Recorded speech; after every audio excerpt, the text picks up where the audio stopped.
ਨਾਨਕ ਪਦ ਪੰਕਜ ਬੰਦਨ ਪਦ ਪੰਕਜ ਬੰਦਨ ਸਿਮਰੋ ਅੰਗਦ ਦੋਖ ਨਿਕੰਦਨ ਅਮਰਦਾਸ ਗੁਰ ਹਿਰਦੇ ਧਿਆਵਾ ਹਿਰਦੇ ਧਿਆਵਾ ਸ਼੍ਰੀ ਗੁਰ ਰਾਮਦਾਸ ਗੁਣ ਗਾਵਾ ਸ਼੍ਰੀ ਅਰਜਨ ਬਿਘਨ ਨ ਕੇ ਨਾਸ਼ਕ ਬਿਘਨ ਨ ਕੇ ਨਾਸ਼ਕ ਹਰ ਗੋਬਿੰਦ ਸ਼ੁਭ ਸੁਮਤ ਪ੍ਰਕਾਸ਼ਕ ਸ਼੍ਰੀ ਹਰਿ ਰਾਏ ਨਮੋ ਕਰ ਜੋਰੀ ਨਮੋ ਕਰ ਜੋਰੀ ਗੁਰ ਹਰਿ ਕ੍ਰਿਸ਼ਨ ਮਨਾਏ ਬਰੋਰੀ ਤੇਗ ਬਹਾਦਰ ਪਰਮ ਕਿਰਪਾਲ ਪਰਮ ਕਿਰਪਾਲ ਸ਼੍ਰੀ ਗੁਰ ਗੋਬਿੰਦ ਸਿੰਘ ਬਿਸਾਲਾ ਤਰੋਂ ਤਰਾ ਪਰ ਪੁਨ ਪੁਨ ਸੀਸਾ ਪੁਨ ਪੁਨ ਸੀਸਾ ਬੰਦੋਂ ਬਾਰ ਬਾਰ ਜਗਦੀਸ਼ਾ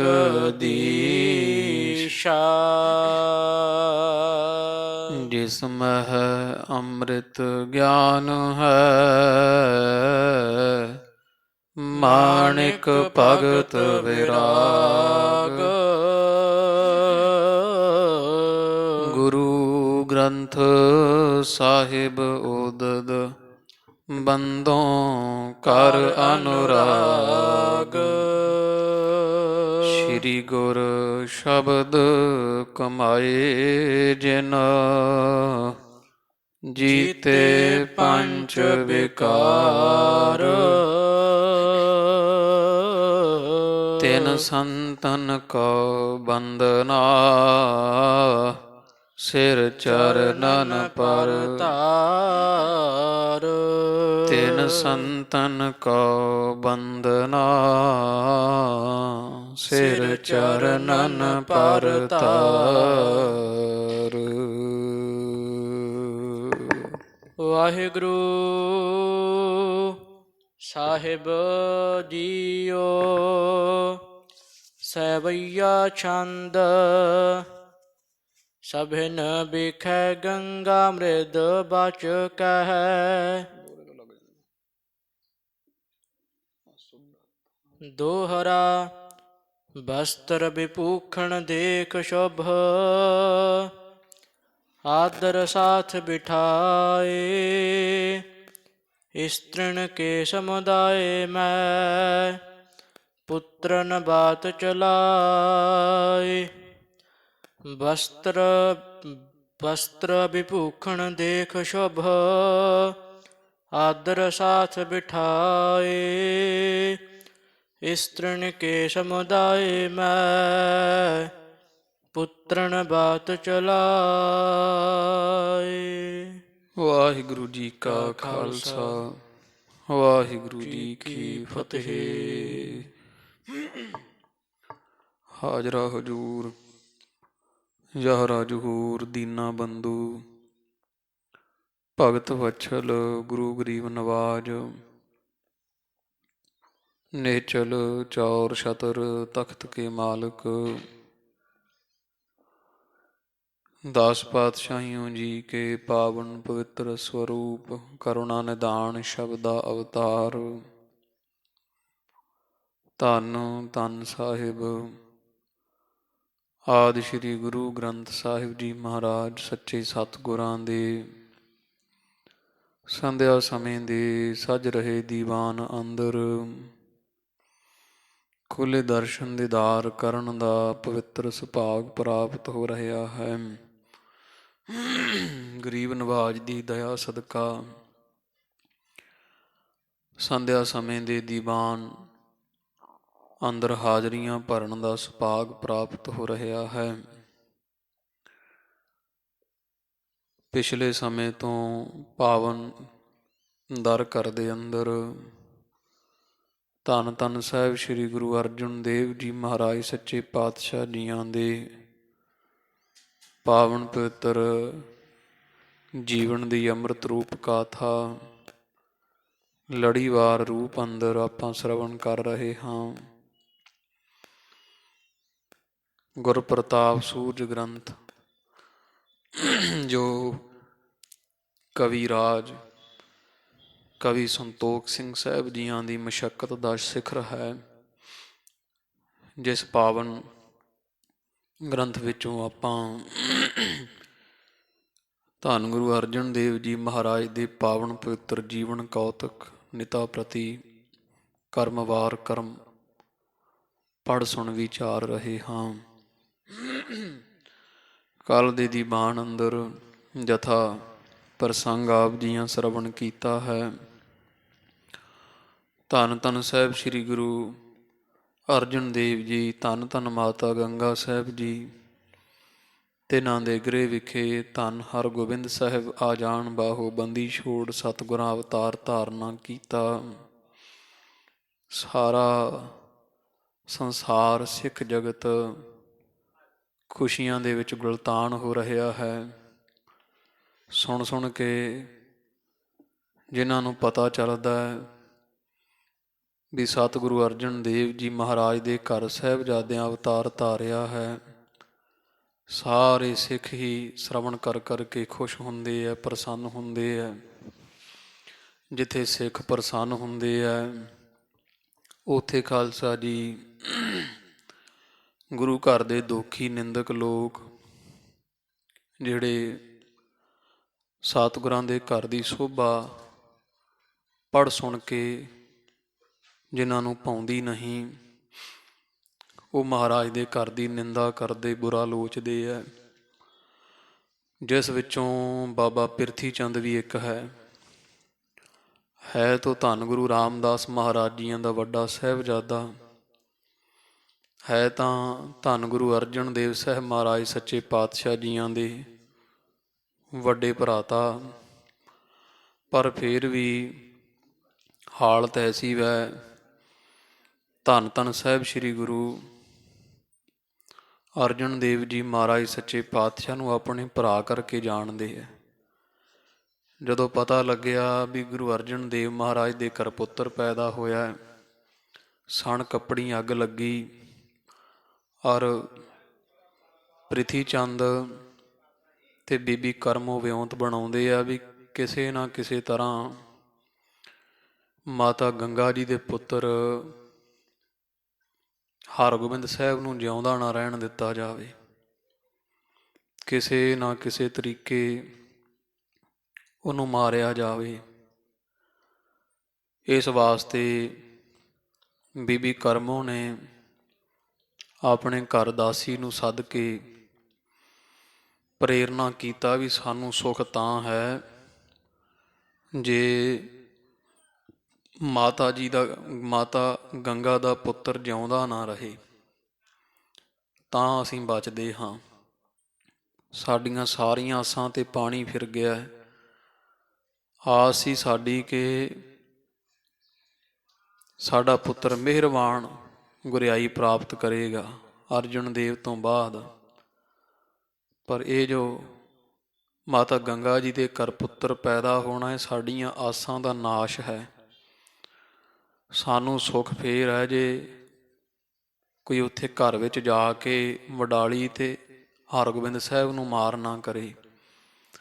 ਇਸ ਵਾਸਤੇ ਉਹ ਦਾਸੀ ਨੇ ਖਾਲਸਾ ਜੀ ਨਗਰ ਵਿੱਚ ਪਤਾ ਕੀਤਾ ਵੀ ਕੋਈ ਹੋਵੇ ਇਹੋ ਜੀ ਨਖਿੱਧ ਬਿਰਤੀ ਦੀ ਮਾਈ ਜੋ ਮਾਤਾ ਗੰਗਾ ਜੀ ਦੇ ਘਰ ਜਾ ਕੇ ਬੀਬੀ ਕਰਮੋਂ ਦਾ ਕੰਮ ਨੇਪਰੇ ਚੜਾਵੇ। ਲੱਭਦਿਆਂ ਲਭਾਉਂਦਿਆਂ ਇੱਕ ਸੋਭੀ ਨਾਮੇ ਜੋ ਦਾਈ ਪੁਣੇ ਦਾ ਕੰਮ ਕਰਦੀ ਮਾਈ, ਉਹਦੇ ਨਾਲ ਰਾਬਤਾ ਕਾਇਮ ਕੀਤਾ, ਸਾਰੀ ਗੱਲ ਦੱਸੀ ਤੇ ਬੀਬੀ ਕਰਮੋਂ ਦੇ ਮੱਥੇ ਲਾਇਆ। ਇਸ ਬੀਬੀ ਕਰਮੋਂ ਨੇ 100 ਰੁਪਈਆ ਉਹਨਾਂ ਸਮਿਆਂ ਦਾ ਇਸ ਸੋਭੀ ਨਾਮੇ ਦਾਈ ਨੂੰ ਦਿੱਤਾ। ਬੇਅੰਤ ਕੱਪੜੇ ਗਹਿਣੇ ਦਿੱਤੇ, ਨਾਲੇ ਵੀ ਆਖ ਦਿੱਤਾ ਵੀ ਜੇ ਕਿਤੇ ਸਾਡਾ ਇਹ ਕਾਰਜ ਤੂੰ ਸਿਰੇ ਚਾੜ ਦਵੇਂ ਤੇ ਤੈਨੂੰ ਰਜਾ ਦੇਵਾਂਗੇ, ਸਾਰੀ ਉਮਰ ਕੋਈ ਕੰਮ ਕਰਨ ਦੀ ਲੋੜ ਨਾ ਪਊ ਤੁਹਾਡੀ ਕੁੱਲ ਨੂੰ। ਲੀੜਾ ਕੱਪੜਾ ਭੋਜਨ ਰਸਤ ਸਾਰੀ ਸਾਡੇ ਘਰ ਚੋਂ ਜਾਇਆ ਕਰੇਗੀ, ਕਿਉਂਕਿ ਅਸੀਂ ਵੀ ਨਿਹਾਲ ਹੋ ਜਾਣਾ ਜਦੋਂ ਮਿਹਰਬਾਨ ਗੁਰੂ ਬਣ ਗਿਆ। ਇਹੋ ਜਿਹੀਆਂ ਵਿਉਂਤਾਂ ਬਣਾਈਆਂ ਦੱਸੀਆਂ ਉਸ ਦਾਈ ਨੂੰ। ਉਹ ਪਹਿਲਾਂ ਹੀ ਗੁਰੂ ਘਰ ਨਾਲ ਈਰਖਾ ਕਰਦੀ ਸੀ। ਬਿਰਤੀ ਸਤਸੰਗ ਦੀ ਇੰਨੀ ਕੁ ਹੁੰਦੀ ਆ ਵੀ ਉਹ ਗੱਲ ਸਿਰਫ ਇੰਨੀ ਸੀ ਕਿ ਮੈਨੂੰ ਸੱਦਿਆ ਕਿਉਂ ਨਹੀਂ, ਮਾਤਾ ਗੰਗਾ ਦੇ ਘਰ ਪੁੱਤਰ ਹੋਇਆ, ਮੈਨੂੰ ਸੱਦ ਕੇ ਵਧਾਈ ਦਿੰਦੇ, ਕੋਈ ਮੈਨੂੰ ਲਾਗ ਦਿੰਦੇ। ਤੇ ਇੰਨੀ ਕੁ ਗੱਲ ਪਿੱਛੇ ਕਿੱਡਾ ਵੱਡਾ ਮਾਈ ਪਾਪ ਕਰਨ ਨੂੰ ਤਿਆਰ ਹੋਈ। ਇੱਥੋਂ ਫਿਰ ਇਹ ਸੋਹਣਾ ਬੇਸ਼ਕੀਮਤੀ ਵਸਤਰ ਪਹਿਨ ਕੇ ਵੀ ਕਿਸੇ ਨੂੰ ਪਤਾ ਨਾ ਲੱਗੇ ਵੀ ਇਹ ਕੋਈ ਸਧਾਰਨ ਹੈ, ਕੋਈ ਮਾਇਆ ਦੀ ਲਾਲਚੀ ਵੀ ਹੋ ਸਕਦੀ ਹੈ। ਓਪਰਾ ਜਾਣ ਕੇ ਭਲਾ ਮਾਤਾ ਗੰਗਾ ਜੀ ਲਾਗੇ ਨਾ ਹੋਣ ਦੇਣ ਪੁੱਤਰ ਦੇ, ਤੇ ਆਪਣੀ ਛਾਤੀ ਨੂੰ ਜ਼ਹਿਰ ਲਾ ਕਰਕੇ ਬੇਸ਼ਕੀਮਤੀ ਵਸਤਰ ਪਾ ਕੇ, ਗਹਿਣੇ ਪਾ ਕੇ, ਹਾਰ ਸ਼ਿੰਗਾਰ ਲਾ ਕਰਕੇ ਤੇ ਵਡਾਲੀ ਹੋ ਤੁਰੀ। ਸਤਿਗੁਰੂ ਅਰਜਨ ਦੇਵ ਜੀ ਮਹਾਰਾਜ ਦੇ ਘਰ ਵਿੱਚ ਬੇਅੰਤ ਖੁਸ਼ੀਆਂ ਹੋ ਰਹੀਆਂ ਤੇ ਜਾ ਇਸ ਵਿਭਚਾਰੀ ਪਾਪਣ ਮਾਈ ਨੇ ਉਸ ਘਰ ਵਿੱਚ ਪੈਰ ਪਾਇਆ। ਇਹ ਕਥਾ ਆਪਾਂ ਕੱਲ੍ਹ ਸਰਵਣ ਕੀਤੀ। ਅੱਗੇ ਜਿਵੇਂ ਫਿਰ ਆਪਣੀ ਚਤੁਰਾਈ ਚਲਾਕੀ ਨਾਲ ਹਰਗੋਬਿੰਦ ਸਾਹਿਬ ਮਹਾਰਾਜ ਨੂੰ ਮਾਰਨ ਦੀ ਕੋਸ਼ਿਸ਼ ਕੀਤੀ ਤੇ ਸੱਚੇ ਪਾਤਸ਼ਾਹ ਮਹਾਰਾਜ ਜੀਆਂ ਨੇ ਜੈਕਾਰ ਕੀ ਧਰਮੀਓ ਕਾ ਪਾਪੀ ਕਉ ਡੰਡ ਦੀਓਏ। ਕੇਵਲ 40 ਦਿਨ ਦੀ ਉਮਰ ਵਿੱਚ ਸੱਚੇ ਪਾਤਸ਼ਾਹ ਮਹਾਰਾਜ ਜੀਆਂ ਸੰਸਾਰ ਨੂੰ ਵਿਖਾ ਦਿੱਤਾ ਵੀ ਅਸੀਂ ਸੰਸਾਰ ਵਿੱਚ ਪਾਪੀਆਂ ਦਾ ਨਾਸ਼ ਕਰਨ ਵਾਸਤੇ ਆਏ ਹਾਂ। ਧੰਨ ਧੰਨ ਬਾਬਾ ਬੁੱਢਾ ਸਾਹਿਬ ਜੀ ਤੇ ਬਚਨ ਸਫਲੇ ਕਰ ਦਿੱਤੇ ਹਜ਼ੂਰ ਨੇ। ਇਹ ਪ੍ਰਸੰਗ ਅੱਜ ਆਵੇਗਾ, ਜਿਵੇਂ ਆ ਰਿਹਾ ਸੁਣੀਏ ਜੀ। ਚਿੱਤ ਬਿਰਤੀ ਇਕਾਗਰ ਕਰੋ ਜੀ, ਆਖੋ ਜੀ ਸਤਿਨਾਮ ਸ਼੍ਰੀ ਵਾਹਿਗੁਰੂ ਸਾਹਿਬ ਜੀ। ਸਤਿਨਾਮ ਸ਼੍ਰੀ ਵਾਹਿਗੁਰੂ ਸਾਹਿਬ ਜੀ। ਬਸਤਰ ਵਿਭੂਖਣ ਦੇਖ ਸ਼ੁਭ। ਇੱਧਰ ਮਾਤਾ ਗੰਗਾ ਜੀ ਦੇ ਪਾਸ ਜਾ ਕਰਕੇ ਇਹ ਜਿੱਥੇ ਹਰਗੋਬਿੰਦ ਸਾਹਿਬ ਮਹਾਰਾਜ ਦਾ ਅਵਤਾਰ ਹੋਇਆ, ਭੋਰਾ ਸਾਹਿਬ ਦਾ ਸਥਾਨ ਖਾਲਸਾ ਜੀ ਉਦੋਂ ਕਮਰੇ ਦਾ ਰੂਪ ਹੀ ਸੀ ਕੇਵਲ, ਜਿੱਥੇ ਮਾਤਾ ਗੰਗਾ ਜੀ ਦਾ ਬੱਚੇ ਸਮੇਤ ਆਸਣ ਹੈ, ਉਸ ਥਾਂ ਤੇ ਪਹੁੰਚੀ ਤੇ ਮਾਤਾ ਗੰਗਾ ਜੀ ਦੇ ਪਾਸ ਕਾਫੀ ਮਾਈਆਂ ਸੰਗਤ ਉਦੋਂ ਦਰਸ਼ਨਾਂ ਵਾਸਤੇ ਆਈ ਹੋਈ ਹੈ। ਇਹ ਵੀ ਜਾ ਕੇ ਪਾਸ ਬਹਿ ਗਈ ਹੈ। ਧੰਨ ਧੰਨ ਮਾਤਾ ਗੰਗਾ ਜੀ ਨੇ ਇਹਨੂੰ ਆਇਆ ਵੇਖ ਕੇ ਚੰਗੇ ਸੁੰਦਰ ਬਸਤਰ ਤੇ ਗਹਿਣੇ ਪਾਏ ਵੇਖੇ ਆ। ਆਦਰ ਸਾਥ ਬਿਠਾਏ ਤੇ ਚਲੋ ਆਦਰ ਸਹਿਤ ਸਤਿਕਾਰ ਸਹਿਤ ਆਪਣੇ ਪਾਸ ਬਿਠਾ ਲਿਆ ਹੈ। ਇਸਤਰਨ ਕੇ ਸਮੁਦਾਏ ਮੈਂ। ਜਿੱਥੇ ਦੂਜੀਆਂ ਸਾਰੀਆਂ ਮਾਈਆਂ ਬੈਠੀਆਂ ਉਹਦੇ ਵਿੱਚ ਇਹ ਵੀ ਆਣ ਬੈਠ ਗਈ ਹੈ। ਪੁੱਤਰਨ ਬਾਤ ਚਲਾਏ ਤੇ ਬੱਚਾ ਹੋਣ ਦੀ ਗੱਲ ਜਦੋਂ ਚਲਾਈ ਵੀ ਚਲੋ ਸ਼ੁਕਰ ਹੋਇਆ ਪਰਮੇਸ਼ਰ ਨੇ, ਦਾਤ ਆਪ ਹੀ ਇਹਨੇ ਚਲਾ ਲਈ ਗੱਲਾਂ ਚੋਂ ਗੱਲ ਕੱਢ ਕੇ ਵੀ ਧੰਨ ਮਾਤਾ ਗੰਗਾ ਜੀ ਵਧਾਈਆਂ ਹੋਣ, ਤੁਹਾਨੂੰ ਸੱਚੇ ਪਾਤਸ਼ਾਹ ਮਹਾਰਾਜ ਨੇ ਪੁੱਤਰ ਦੀ ਦਾਤ ਬਖਸ਼ੀ। ਗੁਰੂ ਨਾਨਕ ਮਹਾਰਾਜ ਨੇ ਸਵਈਆ ਛੰਦ ਸਭਿਨ ਬਿਖੈ ਗੰਗਾ ਅੰਮ੍ਰਿਤ ਬਚ ਕਹਿ। ਤੋ ਇਹਦੇ ਬਚਨ ਸੁਣ ਕੇ ਜਦੋਂ ਬੱਚਿਆਂ ਦੀ ਗੱਲ ਚੱਲੀ, ਪਾਲ ਪੋਸ ਦੀ ਹੌਲੀ ਹੌਲੀ ਗੱਲ ਚੱਲੀ ਤੇ ਧੰਨ ਧੰਨ ਮਾਤਾ ਗੰਗਾ ਜੀਆਂ ਬੜੇ ਕੋਮਲ ਬਚਨ ਇਹਨਾਂ ਮਾਈਆਂ ਸਾਰੀਆਂ ਆਈਆਂ ਨੂੰ ਆਖੇ ਹਨ। ਦੋ ਇੱਕ ਦਿਨ ਤੇ ਅਨਮਨ ਆਨੰਦ।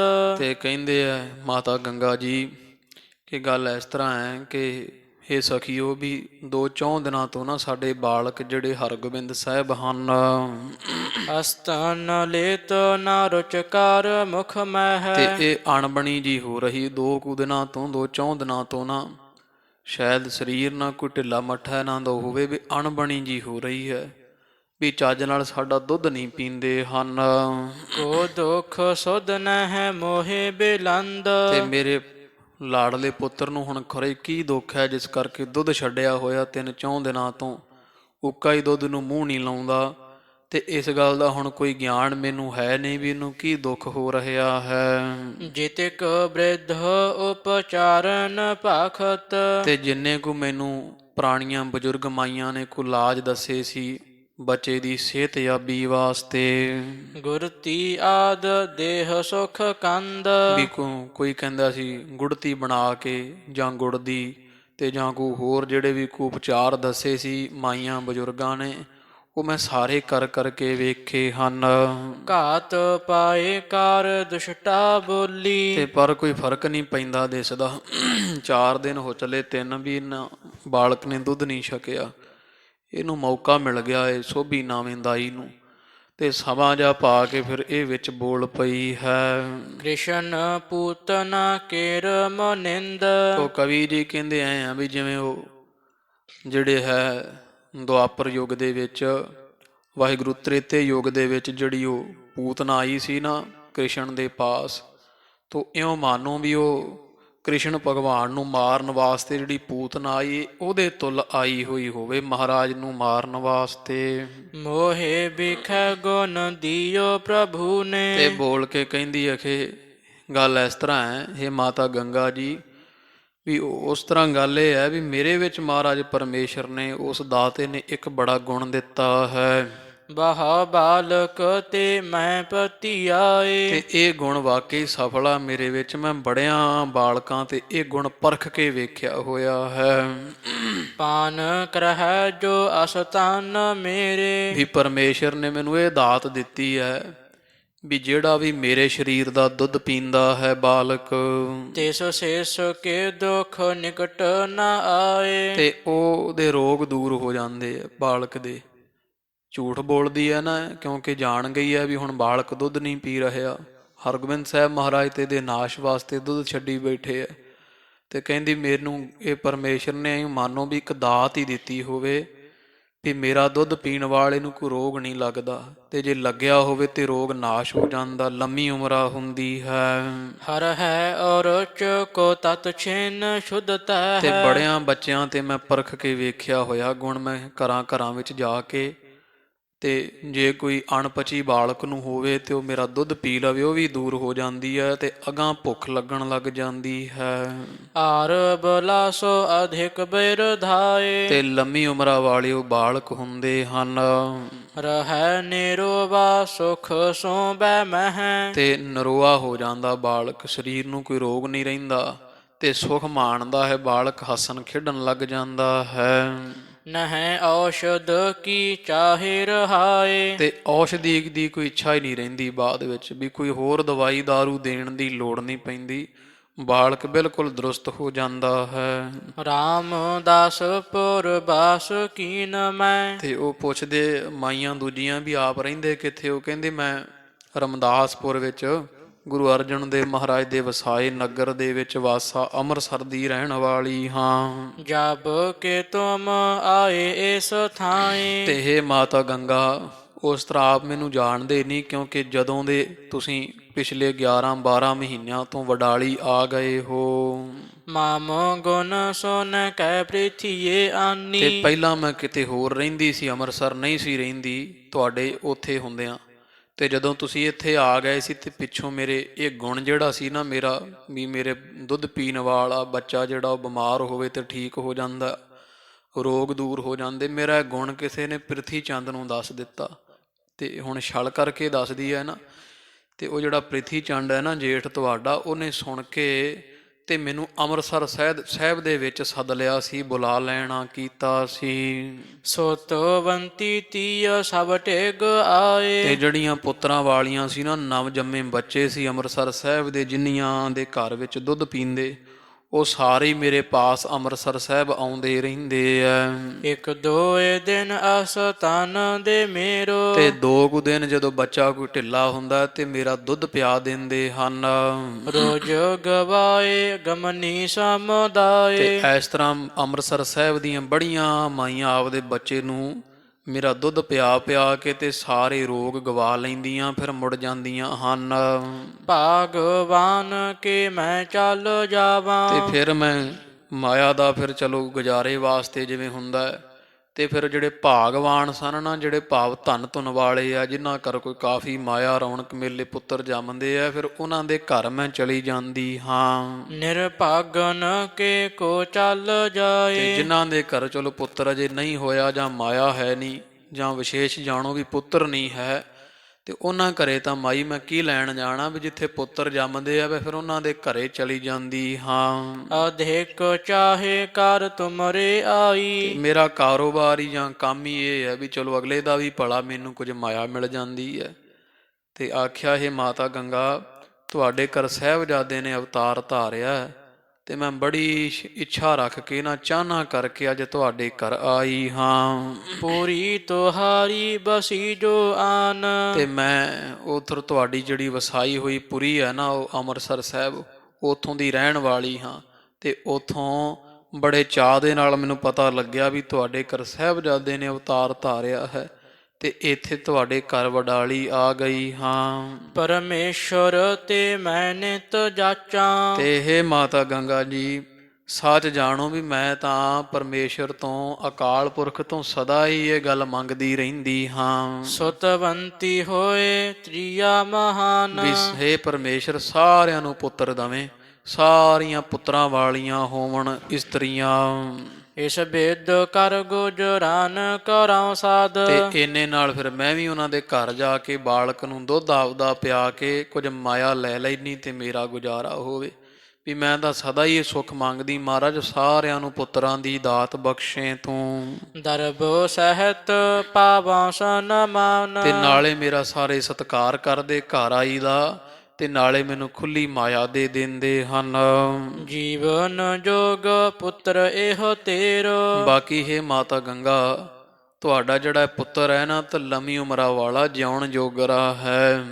ਮੁਝੋ ਕੋਛਰ ਮਹਿ ਦੀਜੈ ਆਨ। ਤੇ ਲੈ ਜੇ ਦੁੱਧ ਨਹੀਂ ਪੀਂਦਾ ਤੇ ਲਿਆ ਖਾਂ, ਮੇਰੇ ਕੁਛੜ ਵਿੱਚ, ਮੇਰੀ ਗੋਦੀ ਵਿੱਚ ਇਸ ਨੂੰ ਦੇ ਦਿਓ। ਤਿਸ ਤੇ ਸੁਨ ਸਭ ਤ੍ਰਿਯਨ ਸਰਾਹੀ। ਤੇ ਹੁਣ ਇਹਨੇ ਗੱਲ ਹੀ ਏਡੀ ਚਤੁਰਾਈ ਦੇ ਨਾਲ, ਬਹਾਨਾ ਘਾੜਤ ਘੜ ਕੇ ਕੀਤੀ ਹੈ, ਵੀ ਸਾਰੀਆਂ ਹੀ ਮਾਈਆਂ ਨੂੰ ਯਕੀਨ ਹੋ ਗਿਆ ਵੀ ਭਾਈ ਵਾਕਈ ਇਸ ਤਰ੍ਹਾਂ ਹੁੰਦਾ ਹੋਵੇਗਾ। ਇੰਨੀ ਤਸੱਲੀ ਨਾਲ ਜਿਹੜੀ ਕਹਿੰਦੀ ਪਈ ਹੈ। ਤੇ ਇਸ ਤਰ੍ਹਾਂ ਜਦੋਂ ਇਹਨੇ ਐਸੀਆਂ ਮਿੱਠੀਆਂ ਗੱਲਾਂ ਕੀਤੀਆਂ, ਤੇ ਮਾਤਾ ਗੰਗਾ ਜੀ ਨੂੰ ਕਹਿੰਦੀ ਵੀ ਲਿਆਓ ਮਾਤਾ ਜੀ, ਮੈਨੂੰ ਪੁੱਤਰ ਫੜਾ ਦਿਓ, ਹਰਗੋਬਿੰਦ ਸਾਹਿਬ ਨੂੰ ਮੈਂ ਇਹਨੂੰ ਦੁੱਧ ਪਿਆ ਦੇਵਾਂ ਆਪਦਾ, ਤੇ ਠੀਕ ਹੋ ਜਾਵੇਗਾ। ਮਾਈਆਂ ਜਿੰਨੀਆਂ ਬੈਠੀਆਂ ਹੋਈਆਂ ਸਾਰੀਆਂ ਨੇ ਸਿਰ ਹਿਲਾਇਆ ਵੀ ਬਿਲਕੁਲ ਮਾਤਾ ਜੀ, ਇਹ ਜਿਵੇਂ ਕਹਿੰਦੀ ਬਿਲਕੁਲ ਠੀਕ ਲੱਗਦਾ ਇਹਦੀਆਂ ਗੱਲਾਂ ਤੋਂ। ਬਸਨ ਬੇਪੂਖਣ ਸੁੰਦਰ ਹੀਰ। ਤੇ ਜਾਣਿਆ ਸਾਰਿਆਂ ਨੇ, ਇਹ ਤਾਂ ਮਾਈਆਂ ਵੀ ਤਸੱਲੀ ਦੇਣ ਲੱਗੀਆਂ ਵੀ ਕਿਉਂਕਿ ਚੰਗੇ ਗਹਿਣੇ ਪਾਏ ਹੋਏ ਸੀ, ਬਸਤਰ ਚੰਗੇ ਮਹਿੰਗੇ ਪਾਏ ਹੋਏ ਸਨ। ਬਿਨ ਔਸ਼ਧ ਰੋਜ ਕੀ ਇਹ ਹਰਤਾ। ਤੇ ਆਖਿਆ, ਇਹ ਮਾਤਾ ਜੀ, ਵੀ ਇਹ ਤਾਂ ਬਿਨਾਂ ਔਸ਼ਧੀ ਤੋਂ ਹੀ ਰੋਗਾਂ ਦੇ ਨਾਸ਼ ਕਰਨ ਵਾਲਾ ਇਹ ਮਾਈ ਦਾ ਦੁੱਧ ਹੈ, ਜੇ ਪਿਆ ਦਈਏ ਤੇ ਹਰਜ ਕੋਈ ਨਹੀਂ ਹੈ। ਧਨ ਤੋਹੇ ਗੁਣ ਲਹਿਓ ਬਡੇਰ। ਤੇ ਉਹ ਮਾਈ ਨੂੰ ਵੀ ਆਖ ਦਿੱਤਾ, ਉਹ ਸੋਭੀ ਨਾਮੇ ਦਾਈ ਨੂੰ। ਉਹ ਮਾਈਆਂ ਕਹਿੰਦੀਆਂ, ਫਿਰ ਤਾਂ ਧੰਨ ਹੈ ਭਾਈ ਤੂੰ ਭਾਗਾਂ ਵਾਲੀ, ਜਿਹਦੇ ਦੁੱਧ ਵਿੱਚ ਹੀ ਔਸ਼ਧੀ ਹੈ ਭਾਈ, ਹੋਰ ਕੀ ਚਾਹੀਦਾ ਹੈ। ਪਰਮੇਸ਼ਰ ਨੇ ਕਿੱਡੀ ਵੱਡੀ ਤੈਨੂੰ ਦਾਤ ਦਿੱਤੀ ਹੈ, ਬੜਾ ਵੱਡਾ ਤੇਰੇ ਤੇ ਗੁਣ ਹੈ ਪਰਮੇਸ਼ਰ ਦਾ। ਮਰਜੀ ਸਭ ਨਾਰਨ ਕੀ ਲਖ ਕਰ। ਜਦੋਂ ਮਾਈਆਂ ਸਾਰੀਆਂ ਉਹ ਬੀਬੀ ਦੀ ਸਲੌਤਾ ਕਰਨ ਲੱਗੀਆਂ ਨਾ, ਪਾਪਣ ਦਾਈ ਦੀ, ਤੇ ਮਾਤਾ ਗੰਗਾ ਜੀ ਨੇ ਵੀ ਜਾਣਿਆ ਵੀ ਚਲੋ ਸਾਰੀਆਂ ਹੁਣ ਮਾਈਆਂ ਬਜ਼ੁਰਗ ਵੀ ਬੈਠੀਆਂ ਸਨ, ਵੀ ਸਿਆਣੀਆਂ ਨੇ, ਤੇ ਜਾਣਦੀਆਂ ਇਹ ਠੀਕ ਲੱਗੀ। ਮਾਈ ਮਾਤਾ ਜੀ ਨੇ ਵੇਖਿਆ ਜਦ, ਮਾਤੋ ਗੰਗ ਬੇਸਮਾਏ ਕਨੇਰ। ਤੇ ਮਾਤਾ ਗੰਗਾ ਜੀ ਵੀ ਬੜੇ ਉਂਝ ਹੈਰਾਨ ਹੋਏ ਆ ਵੀ ਵੇਖੋ ਕਿੱਡੀ ਵੱਡੀ ਦਾਤ ਪਰਮੇਸ਼ਰ ਨੇ ਦਿੱਤੀ ਹੋਈ ਹੈ। ਪਰ ਉਹ ਹੈ ਸ਼ੱਕ ਜਾ ਤਾਂ ਮਾਤਾ ਨੂੰ ਪੈਂਦਾ ਵੀ ਐਵੇਂ ਕਿਵੇਂ ਹੋ ਸਕਦਾ ਹੈ। ਅੱਗੇ ਤਾਂ ਕਦੇ ਸੁਣਿਆ ਨਹੀਂ ਵੀ ਕਿਸੇ ਦੁੱਧ 'ਚ ਹੀ ਇਹੋ ਜਿਹੀ ਦਵਾਈ ਹੋਵੇ ਮਾਤਾ ਦੇ। ਪਰ ਫਿਰ ਵੀ ਉਹ ਫਿਰ ਮਾਈਆਂ ਦੂਜੀਆਂ ਕਹਿਣ ਲੱਗੀਆਂ ਵੀ ਨਹੀਂ ਮਾਤਾ ਜੀ, ਵੀ ਆਪਾਂ ਨੂੰ ਪਿਆ ਦੇਣਾ ਚਾਹੀਦਾ ਬਾਲਕ ਨੂੰ ਦੁੱਧ ਇਸ ਮਾਤਾ ਦੇ ਪਾਸੋਂ। ਸੁਣ ਕੇ ਤੇ ਮਾਤਾ ਗੰਗਾ ਜੀ ਦਿਓ ਪੁੱਤਰ ਤਿਸ ਗੋਦ ਪ੍ਰਮੋਦਤ। ਆਪਣਾ ਪੁੱਤਰ ਹਰਗੋਬਿੰਦ ਸਾਹਿਬ ਸਾਹਿਬਜ਼ਾਦਾ ਬੜੇ ਆਨੰਦ ਦੇ ਨਾਲ ਉਸ ਮਾਈ ਦੀ ਗੋਦੀ ਵਿੱਚ ਪਾ ਦਿੱਤਾ ਹੈ। ਦੁਸ਼ਟ ਜੀਅ ਤਿਨ ਕੋ ਸਾਮ ਸ਼ੇਰ।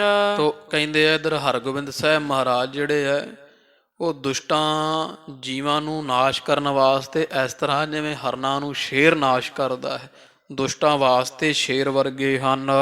ਸ਼੍ਰੀ ਗੁਰ ਹਰਗੋਬਿੰਦ ਚਿਤ ਠਾਨੀ। ਤੇ ਇਧਰ ਧੰਨ ਗੁਰੂ ਹਰਗੋਬਿੰਦ ਸਾਹਿਬ ਮਹਾਰਾਜ ਨੇ ਚਿੱਤ ਵਿੱਚ ਠਾਣੀ ਹੋਈ ਹੈ। ਕਰੂਰ ਜੋ ਕਰਮਾ ਆਵੇ ਨਾਰ।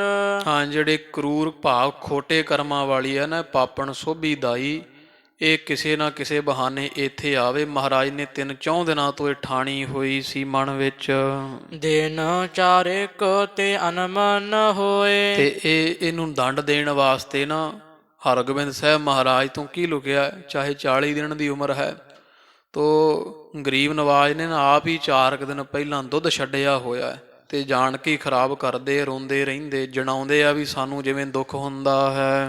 ਜਿਸ ਤੇ ਮਾਤ ਚਿੰਤ ਲੈ ਧਾਰ। ਤੇ ਜਿਸ ਕਰਕੇ ਸਾਡੀ ਮਾਤਾ ਚਿੰਤਾ ਧਾਰ ਲਵੇ, ਜਿਵੇਂ ਮਾਈਆਂ ਨੂੰ ਹੁੰਦਾ ਦੁੱਧ ਨਾ ਪੀਵੇ ਤੇ ਕਲੇਜਾ ਵਲੁੰਦਰਿਆ ਜਾਂਦਾ ਵੀ, ਕਿਉਂਕਿ ਬੋਲਦਾ ਨਹੀਂ ਹੁੰਦਾ ਏਡਾ ਕੋਈ ਬੱਚਾ।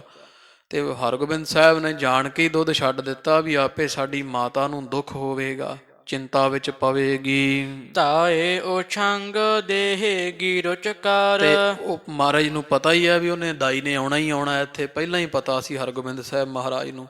ਜਾਣ ਕੇ ਦੁੱਧ ਛੱਡ ਦਿੱਤਾ ਵੀ ਆਪੇ ਸਾਡੀ ਮਾਤਾ ਜਿਹੜੀ ਵੈ ਚਿੰਤਾ ਦੇ ਵਿੱਚ ਸਾਨੂੰ ਉਸ ਮਾਈ ਦੇ ਕੁਛੜ ਚੁਕਾ ਦੇਵੇਗੀ, ਗੋਦੀ ਬਿਠਾ ਦੇਵੇਗੀ। ਜਾਂ ਤੇ ਪੂਰਬ ਵਿਧੀ ਸੁਧਾਰ। ਇਸ ਕਰਕੇ ਨਾ ਹਰਗੋਬਿੰਦ ਸਾਹਿਬ ਮਹਾਰਾਜ ਨੇ ਪਹਿਲਾਂ ਆਪ ਹੀ ਸਾਰੀ ਵਿਧੀ ਬਣਾ ਦਿੱਤੀ, ਸੁਖਾਲਾ ਕਰ ਦਿੱਤਾ। ਨਹੀਂ ਤਾਂ ਮਾਈ ਨੇ ਜਿਸ ਤਰ੍ਹਾਂ ਜ਼ਹਿਰ ਲਾ ਕੇ ਛਾਤੀ ਨੂੰ ਆਈ ਸੀ ਤੇ ਆਉਂਦਿਆਂ ਨੂੰ ਪਹਿਲਾਂ ਹੀ ਮਹਾਰਾਜ ਨੇ ਦੁੱਧ ਛੱਡਿਆ ਹੋਇਆ ਸੀ ਵੀ ਇਹਨੂੰ ਕੋਈ ਦਿੱਕਤ ਨਾ ਆਵੇ ਸਾਨੂੰ ਝੋਲੀ 'ਚ ਲੈਣ ਲੱਗਿਆਂ। ਸਾਰੇ ਰਾਹ ਹਰਗੋਬਿੰਦ ਸਾਹਿਬ ਮਹਾਰਾਜ ਨੇ ਆਪ ਹੀ ਬਣਾ ਦਿੱਤੇ, ਵਿਧੀਆਂ ਬਣਾ ਦਿੱਤੀਆਂ ਸਨ। ਦੁਸ਼ਟਨ ਕੇ ਨਾਸ਼ਨ ਕੋ ਮਾਮੋਤਨ। ਤੇ ਜਣਾ ਦਿੱਤਾ ਵੀ ਸਾਡਾ ਅਵਤਾਰ ਜਿਹੜਾ ਹੋਇਆ ਹੈ ਇਹ ਦੁਸ਼ਟਾਂ ਪਾਪੀਆਂ ਦੇ ਨਾਸ਼ ਵਾਸਤੇ ਹੈ। ਸੇਸ ਸਰੂਪ ਤੇ ਕਰੀ ਸੋਕਾਰ। ਤੇ ਅੱਜ 40 ਦਿਨਾਂ ਦੀ ਸਵਾ ਮਹੀਨੇ ਦੀ ਉਮਰ ਵਿੱਚ ਹੀ ਹਜੂਰ ਨੇ ਇਹ ਕੰਮ ਆਰੰਭ ਕਰ ਦਿੱਤਾ, ਜਿਹੜੇ ਕੰਮ ਨੂੰ ਸੰਸਾਰ ਤੇ ਆਏ ਸਨ। ਤਾਏ ਉਹ ਛੰਗ ਗਏ ਹੋਏ ਚੰਚਲ। ਤੇ ਆਪ ਜਦੋਂ ਮਾਤਾ ਗੰਗਾ ਜੀਆਂ ਉਹ ਹਰਗੋਬਿੰਦ ਸਾਹਿਬ ਬਾਲਕ ਨੂੰ ਉਸ ਮਾਈ ਦੇ ਗੋਦੀ ਵਿੱਚ ਚੁਕਾਇਆ ਨਾ, ਤੇ ਲੱਤਾਂ ਨੀਆਂ ਮਾਰਨ ਲੱਗ ਗਏ, ਉਦੋਂ ਹੀ ਹੱਥ ਪੈਰ ਹਿਲਾਉਣ ਲੱਗ ਗਏ ਤੇ ਹੱਸਣ ਲੱਗ ਪਏ ਹਨ। ਇਤ ਉਤ ਮੁਖਕਾਰ ਅੰਗ ਚਲੰਤ। ਤੇ ਲੱਤਾਂ ਬਾਹਾਂ ਮਾਰਦੇ ਐ, ਹੱਸਦੇ ਐ, ਅੱਗੇ ਨਾਲੋਂ ਠੀਕ ਹੋਏ ਜਾਪਦੇ, ਤੇ ਇਧਰ ਉਧਰ ਜਿਹੜੇ ਵੈ ਉਹ ਮੂੰਹ ਕਰਦੇ ਐ, ਲੱਤਾਂ ਬਾਹਾਂ ਹਿਲਾਉਂਦੇ ਹਨ। ਕਾਛ ਰੋਦਨ ਕਾਰ ਬਹੁਰ ਟਿਕੇ ਤਹਿ। ਤੇ ਇੱਕਰੀ ਫਿਰ ਵਿਖਾਉਣ ਵਾਸਤੇ ਮਾੜਾ ਜਿਹਾ ਰੂਪ ਹੈ, ਰੋਣ ਤੋਂ ਬਾਅਦ ਫਿਰ ਟਿਕ ਗਏ ਹਨ। ਲੋਰੀ ਦੇਤ ਮਧੁਰ ਛਲਵੰਤ। ਤੇ ਉਹ ਜਿਹੜੀ ਛਲਵੰਤ ਮਾਈ ਹੈ ਨਾ, ਉਹ ਦਾਈ ਸੋਭੀ, ਉਹ ਪਾਪਣ ਫਿਰ ਜਦੋਂ ਮਹਾਰਾਜ ਰੋਂਦੇ ਆ ਫਿਰ ਮਿੱਠੀਆਂ ਲੋਰੀਆਂ ਦਿੰਦੀ ਹੈ। ਅੰਗੀਆ ਤੇ ਅਸਤਨ ਘਰ ਬਾਹਰ। ਤੇ ਫਿਰ ਆਪਣੇ ਵਸਤਰਾਂ ਚੋਂ ਅਸਤਨ ਬਾਹਰ ਨਿਕਾਲ ਕਰਕੇ ਏਕ ਹੱਥ ਸਮੁਖ ਕਰੰਤ। ਤੇ ਹਰਗੋਬਿੰਦ ਸਾਹਿਬ ਮਹਾਰਾਜ ਦੇ ਮੁਖ ਨੂੰ ਦੁੱਧ ਲਾਉਂਦੀ, ਇੱਕ ਪਾਸਿਓਂ ਹੱਥ ਫੜ ਕਰਕੇ। ਦੂਸਰ ਕਰ ਪਾਰ ਸਿਸ ਕੋ ਸਿਰ ਧਾਰ। ਤੇ ਦੂਸਰੇ ਹੱਥ ਦੇ ਨਾਲ ਹਰਗੋਬਿੰਦ ਸਾਹਿਬ ਮਹਾਰਾਜ ਦੇ ਸਿਰ ਦੇ ਨਾਲ ਥੱਲੇ ਘੁੱਟ ਕੇ ਹੱਥ ਰੱਖ ਲਿਆ ਵੀ ਹਿੱਲੇ ਨਾ। ਇੱਕ ਸਿਰ ਦੇ ਹੇਠਾਂ ਹੱਥ ਰੱਖ ਲੈਣਾ ਕੀਤਾ ਹੈ। ਉਪਰ ਡਾਰਿਓ ਬਸਤਰ ਦੁਰੰਤ। ਤੇ ਮੇਰੀ ਛਾਤੀ ਨੂੰ ਜ਼ਹਿਰ ਲੱਗਾ ਇਹਦਾ ਪਤਾ ਨਾ ਲੱਗ ਜਾਵੇ, ਤੇ ਉੱਪਰ ਚੁੰਨੀ ਦੇ ਲੈਣਾ ਕੀਤੀ ਹੈ। ਕਬਿਤ ਤਤ ਚੇਨ ਅੰਤਰ ਬਸਣ ਅਸਤਨ ਦੇਤ। ਤੇ ਇਸ ਤਰ੍ਹਾਂ ਬਾਲਕ ਹਰਗੋਬਿੰਦ ਸਾਹਿਬ ਮਹਾਰਾਜ ਨੂੰ ਇਹਨੇ ਆਪਣੀ ਗੋਦੀ ਵਿੱਚ ਪਾ ਕੇ ਦੁੱਧ ਪਿਆਉਣ ਲੱਗਿਆਂ ਤੇ ਦਵਾ ਦਵ ਬਾਲਕ ਦੇ ਉੱਪਰ ਤੇ ਆਪਣੇ ਸਰੀਰ ਦੇ ਪਰਦਾ ਕਰ ਲਿਆ, ਚੁੰਨੀ ਦੇ ਲਈ ਹੈ। ਲੇਤ ਨਾ ਤਨਕ ਗਹਿ ਹੋਤ ਇਤ ਉਤਨਾ। ਤੇ ਇਧਰ ਹਰਗੋਬਿੰਦ ਸਾਹਿਬ ਮਹਾਰਾਜ ਦੁੱਧ ਨਹੀਂ ਪੀਂਦੇ, ਇਧਰ ਉਧਰ ਹੁੰਦੇ ਹਨ। ਗਾਢ ਜਬ ਕੀਨ ਤਾਪ ਉਦਰ ਕੁਲੀਨ ਮੁਖ। ਤੇ ਜਦੋਂ ਬਹੁਤਾ ਇਹ ਮਾਈ ਜਿਹੜੀ ਵਾ ਧੱਕੇ ਨਾਲ ਦੁੱਧ ਪਿਆਉਣ ਦੀ ਕੋਸ਼ਿਸ਼ ਕਰਦੀ ਹੈ, ਇਹ ਕੇਰਾਂ ਤਾਂ ਮਹਾਰਾਜ ਸੱਚੇ ਪਾਤਸ਼ਾਹ ਜੀ ਇੱਧਰ ਉੱਧਰ ਮੂੰਹ ਕਰ ਲੈਂਦੇ ਆ, ਪਰ ਸਿਰ ਫੜ ਲਿਆ ਜਦੋਂ ਬਾਲਕ ਦਾ ਤੇ ਧੱਕੇ ਨਾਲ ਜਦੋਂ ਅਸਥਨ ਮੁੱਖ ਵਿੱਚ ਪਾਵੇ ਦੁੱਧ ਪਿਆਉਣ ਦੀ ਕੋਸ਼ਿਸ਼ ਕੀਤੀ ਤੇ ਹਜ਼ੂਰ ਨੇ ਜਿਹੜਾ ਦੁੱਧ ਪੀਣਾ ਆਰੰਭ ਕੀਤਾ, ਜਦੋਂ ਹਾਥ ਕੋ ਪਸਾਰ ਗਹੀ ਛੋਰੀ ਤਾਬ ਗੂਤਨਾ। ਇੱਕ ਹੱਥ ਤਾਂ ਹਜ਼ੂਰ ਨੇ ਛਾਤੀ ਨੂੰ ਪਾ ਲਿਆ, ਦੂਜਾ ਹੱਥ ਪਿੱਛੋਂ ਦੀ ਕੱਛ ਵਿੱਚੋਂ ਦੀ ਕੱਢ ਕੇ ਤੇ ਗੁੱਤ ਨੂੰ ਵੱਟ ਦੇ ਲੈਣਾ ਕੀਤਾ ਹੈ। ਦੂਜੇ ਹਾਥ ਸਾਥ ਗਹਿਓ ਦੂਜ ਕੋ ਚੋ ਦ੍ਰਿੜ ਕਰ। ਵੀ ਇੱਕ ਹੱਥ ਨਾਲ ਤਾਂ ਚੰਗੀ ਤਰ੍ਹਾਂ ਮਾਈ ਨੂੰ ਪਕੜ ਲੈਣਾ ਕੀਤਾ ਤੇ ਦੂਜੇ ਹੱਥ ਦੇ ਨਾਲ ਹਜ਼ੂਰ ਨੇ ਦੀ ਗੁੱਤਨੀ ਨੂੰ ਵੱਟ ਦੇ ਲਿਆ ਹੈ। ਖੋਟੀ ਕ੍ਰਿਤ ਹੇਤ ਆਈ ਲਾਗੇ ਲੋਭ ਪੂਤਨਾ। ਤੇ ਜਾਣਦੇ ਆ ਹਰਗੋਬਿੰਦ ਸਾਹਿਬ ਵੀ ਇਹ ਖੋਟੀ ਕਿਰਤ ਕਰਨ ਵਾਸਤੇ, ਸਾਨੂੰ ਮਾਰਨ ਵਾਸਤੇ ਆਈ ਹੈ। ਇਹਦੇ ਹਿਰਦੇ ਦੇ ਵਿੱਚ ਲੋਭ ਰੂਪੀ ਭੂਤਨਾ ਵਸਿਆ ਹੋਇਆ, 100 ਰੁਪਈਆ ਮਾਇਆ ਲੈ ਲੈ ਕੇ ਤੇ ਇਹੋ ਜਿਹੇ ਕੰਮ ਕਰ ਸਕਦੀ ਹੈ। ਮਾਈ ਪਹਿਲਾਂ ਵੀ ਕਰਦੀ ਹੋਏਗੀ, ਤਦੇ ਹੀ ਕੀਤਾ ਨਾ ਇਹਨੇ। ਤੋ ਹਰਗੋਬਿੰਦ ਸਾਹਿਬ ਮਹਾਰਾਜ ਜਾਣਦੇ ਆ ਵੀ ਇਹ ਪਾਪਣ ਮਾਈ ਸਾਨੂੰ ਮਾਰਨ ਵਾਸਤੇ ਆਈ ਹੈ, ਖੋਟੇ ਕਰਮ ਕਰਦੀ ਹੈ, ਪਾਪਣ ਹੈ ਤੇ ਇਹਦੇ ਹਿਰਦੇ ਵਿੱਚ ਲਾਲਚ ਰੂਪੀ ਭੂਤਨਾ ਵਸਿਆ ਹੋਇਆ, ਮਾਇਆ ਪਿੱਛੇ ਪਾਪ ਕਰਦੀ ਹੈ। ਜਾਂ ਕੋ ਮਨ ਪੂਤਨਾ ਲਖਿਓ ਗੁਰੂ ਸਪੂਤਨਾ। ਤੇ ਜਿਹਦਾ ਮਨ ਜਿਹੜਾ ਹੈ ਉਹ ਪੂਤ ਕਹੀਏ ਪਵਿੱਤਰ ਨਹੀਂ ਹੈ, ਇਹਨੇ ਜਾਣਿਆ ਨਹੀਂ ਵੀ ਇਹ ਧੰਨ ਗੁਰੂ ਅਰਜਨ ਦੇਵ ਮਹਾਰਾਜ ਦੇ ਸਾਹਿਬਜ਼ਾਦੇ ਨੂੰ ਮੈਂ ਮਾਰਨਾ ਹੀ, ਗੁਰੂ ਦਾ ਪੁੱਤਰ ਵੀ ਨਹੀਂ ਜਾਣਿਆ ਹੈ। ਜਿਸੀ ਕੇ ਤੀਰ ਪੂਤਨਾ ਸੰਘਾਰੀ ਸਾਮ ਪੂਤਨਾ। ਤੇ ਸੱਚੇ ਪਾਤਸ਼ਾਹ ਗੁਰੂ ਗਰੀਬ ਨਿਵਾਜ ਮਹਾਰਾਜ ਨੇ ਇਹਨੂੰ ਇਉਂ ਮਾਰਿਆ ਜਿਵੇਂ ਕ੍ਰਿਸ਼ਨ ਭਗਵਾਨ ਨੇ ਪੂਤਨਾ ਦਾ ਨਾਸ਼ ਕੀਤਾ ਸੀ। ਗਾਢੇ ਅੰਗ ਪੀਰ ਕਰ ਗਾਡੀ ਔਰ ਪੀਰ ਕਰ। ਗਰੀਬ ਨਿਵਾਜ ਸੱਚੇ ਪਾਤਸ਼ਾਹ ਜ਼ੋਰ ਦੀ ਅੰਗ ਪਕੜ ਲਏ ਐ, ਇੱਕ ਹੱਥ ਗੁੱਤ ਨੂੰ ਪਾ ਲਿਆ ਤੇ ਜ਼ੋਰ ਦੇ ਨਾਲ ਪੀੜਨ ਲੱਗ ਪਏ, ਨੱਪਣ ਲੱਗ ਪਏ ਹਨ। ਪ੍ਰਾਣ ਤੇ ਸਰੀਰ ਕਰ ਪਿੰਨ ਐਚ ਲੀਨਿਓ। ਤੋ ਸਾਧ ਸੰਗ ਜਿਵੇਂ ਬਾਲਕ ਖਰੂੰਡ ਵੱਢਦਾ ਹੈ ਨਾ, ਹਰਗੋਬਿੰਦ ਸਾਹਿਬ ਮਹਾਰਾਜ ਨੇ ਇਹ ਪਾਪਣ ਦੇ ਸਰੀਰ ਤਾਂ ਐਡੀ ਜ਼ੋਰ ਨਾਲ ਖਰੂੰਡ ਭਰਿਆ, ਇੱਕ ਛਿਣ ਦੇ ਵਿੱਚ ਹੀ ਜਾਨ ਕੱਢ ਕੇ ਰੱਖ ਦਿੱਤੀ। 40 ਦਿਨਾਂ ਦੀ ਉਮਰ ਸੀ ਹਜ਼ੂਰ ਦੀ। ਉਧਰੋਂ ਗੁੱਤ ਨੂੰ ਹੱਥ ਪਾਇਆ, ਇਹ ਜਾਣਦੀ ਹੈ ਵੀ ਬਾਲਕ ਨਾ ਭੱਜੇ ਹਿੱਲੇ ਕਿਤੇ ਮੇਰਾ ਦੁੱਧ ਪੀਣੋ, ਤੇ ਮਹਾਰਾਜ ਨੇ ਇਹਦੀ ਗੁੱਤ ਨੂੰ ਵੱਟ ਦਿੱਤਾ ਵੀ ਕਿਤੇ ਇਹ ਨਾ ਹੁਣ ਛਡਾ ਕੇ ਭੱਜੇ। ਤੋ ਜਦੋਂ ਹਜ਼ੂਰ ਨੇ ਫਿਰ ਗੁੱਤ ਨੂੰ ਵੱਟ ਦੇ ਕੇ ਇੱਕ ਪਾਸਿਓਂ ਖਰੂੰਡ ਭਰ ਕੇ ਨਾ ਸਰੀਰ ਤੇ ਜਦੋਂ ਜ਼ੋਰ ਦੀ ਪੀੜਿਆ ਰਿੜਕਣਾ ਕੀਤਾ ਹੈ ਤੇ ਇਹਦੇ ਸਰੀਰ ਜਿਹੜੇ ਨਾ ਪ੍ਰਾਣ ਨਾਲ ਪ੍ਰਾਣ ਸਰੀਰ ਤੋਂ ਵੱਖ ਹੋਣੇ ਸ਼ੁਰੂ ਹੋ ਗਏ, ਕੰਬਣ ਲੱਗ ਪਈ ਹੈ। ਜੈਸੇ ਪੋਲ ਤੀਲ ਤੇ ਕਿਲਾਲ ਕੋਸ ਫੂਕ ਨਾਲ। ਹਜ਼ੂਰ ਨੇ ਸਾਧ ਸੰਗਤ ਜੀ ਦੇ ਸਰੀਰ ਚੋਂ ਪ੍ਰਾਣ ਖਰੂੰਡ ਭਰ ਕੇ ਐਂ ਖਿੱਚ ਲਏ। ਉਧਰੋਂ ਦੁੱਧ ਪੀਂਦਿਆਂ ਨੇ ਜਿਵੇਂ ਉਹ ਛੇਕ ਹੁੰਦਾ ਨਾ ਕਿਸੇ ਤੀਲੇ ਵਿੱਚ, ਅੱਗੇ ਜਿਵੇਂ ਆ ਸਣ ਦੀਆਂ ਤਲੂਣਾ ਹੁੰਦੀਆਂ ਸੀ ਤੇ ਬੱਚੇ ਉਹਦੇ ਵਿੱਚ ਛੇਕ ਹੋਣ ਕਰਕੇ ਉਹ ਪਾਣੀ 'ਚ ਡੁਬੋ ਕੇ ਤੇ ਮੂੰਹ 'ਚ ਲਾ ਕੇ ਸੂਟਾ ਮਾਰ ਕੇ ਜਿਵੇਂ ਬੱਚਾ ਪਾਣੀ ਪੀਂਦਾ ਪੈਪ ਨਾਲ, ਕਹਿੰਦੇ ਹਜ਼ੂਰ ਨੇ ਇਸ ਪਾਪਣ ਦੇ ਇਸ ਤਰ੍ਹਾਂ ਪ੍ਰਾਣ ਖਿੱਚ ਲਏ ਹਨ। ਖੈਂਚ ਲੇਤ ਬਾਲਕ ਸੁਬਾਇਕ ਹੀ ਕੀਨਿਓ। ਜਿਵੇਂ ਬਾਲਕ ਸੌਖਾ ਹੀ ਪਾਣੀ ਖਿੱਚ ਲੈਂਦੇ ਨਾ ਉਹ ਪੈਪ ਰਾਹੀਂ ਤਲੂਣੀ ਰਾਹੀਂ, ਤੇ ਇਸ ਤਰ੍ਹਾਂ ਹਰਗੋਬਿੰਦ ਸਾਹਿਬ ਮਹਾਰਾਜ ਨੇ ਦੇ ਪ੍ਰਾਣ ਖਿੱਚ ਲੈਣਾ ਕੀਤੇ ਐ। ਹਾਏ ਹਾਏ ਬੋਲਤੀ ਬਿਹਾਲ ਹੋਇਆ ਵਿਸ਼ਾਲ ਬਾਲ। ਤੇ ਜਦੋਂ ਜਾਨ ਨਿਕਲੀ ਹੈ ਫਿਰ ਹਾਏ ਹਾਏ ਦੀਆਂ ਆਵਾਜ਼ਾਂ ਮਾਰਦੀ ਹੈ, ਉੱਚੀ ਉੱਚੀ ਚੀਕਾਂ ਮਾਰਦੀ ਹੈ। ਆਖਣ ਲੱਗੀ, ਹੇ ਬਾਲਕ ਤੁਸੀਂ ਛੋਟੇ ਨਹੀਂ ਬੜੇ ਬਲ ਵਾਲੇ ਹੋ।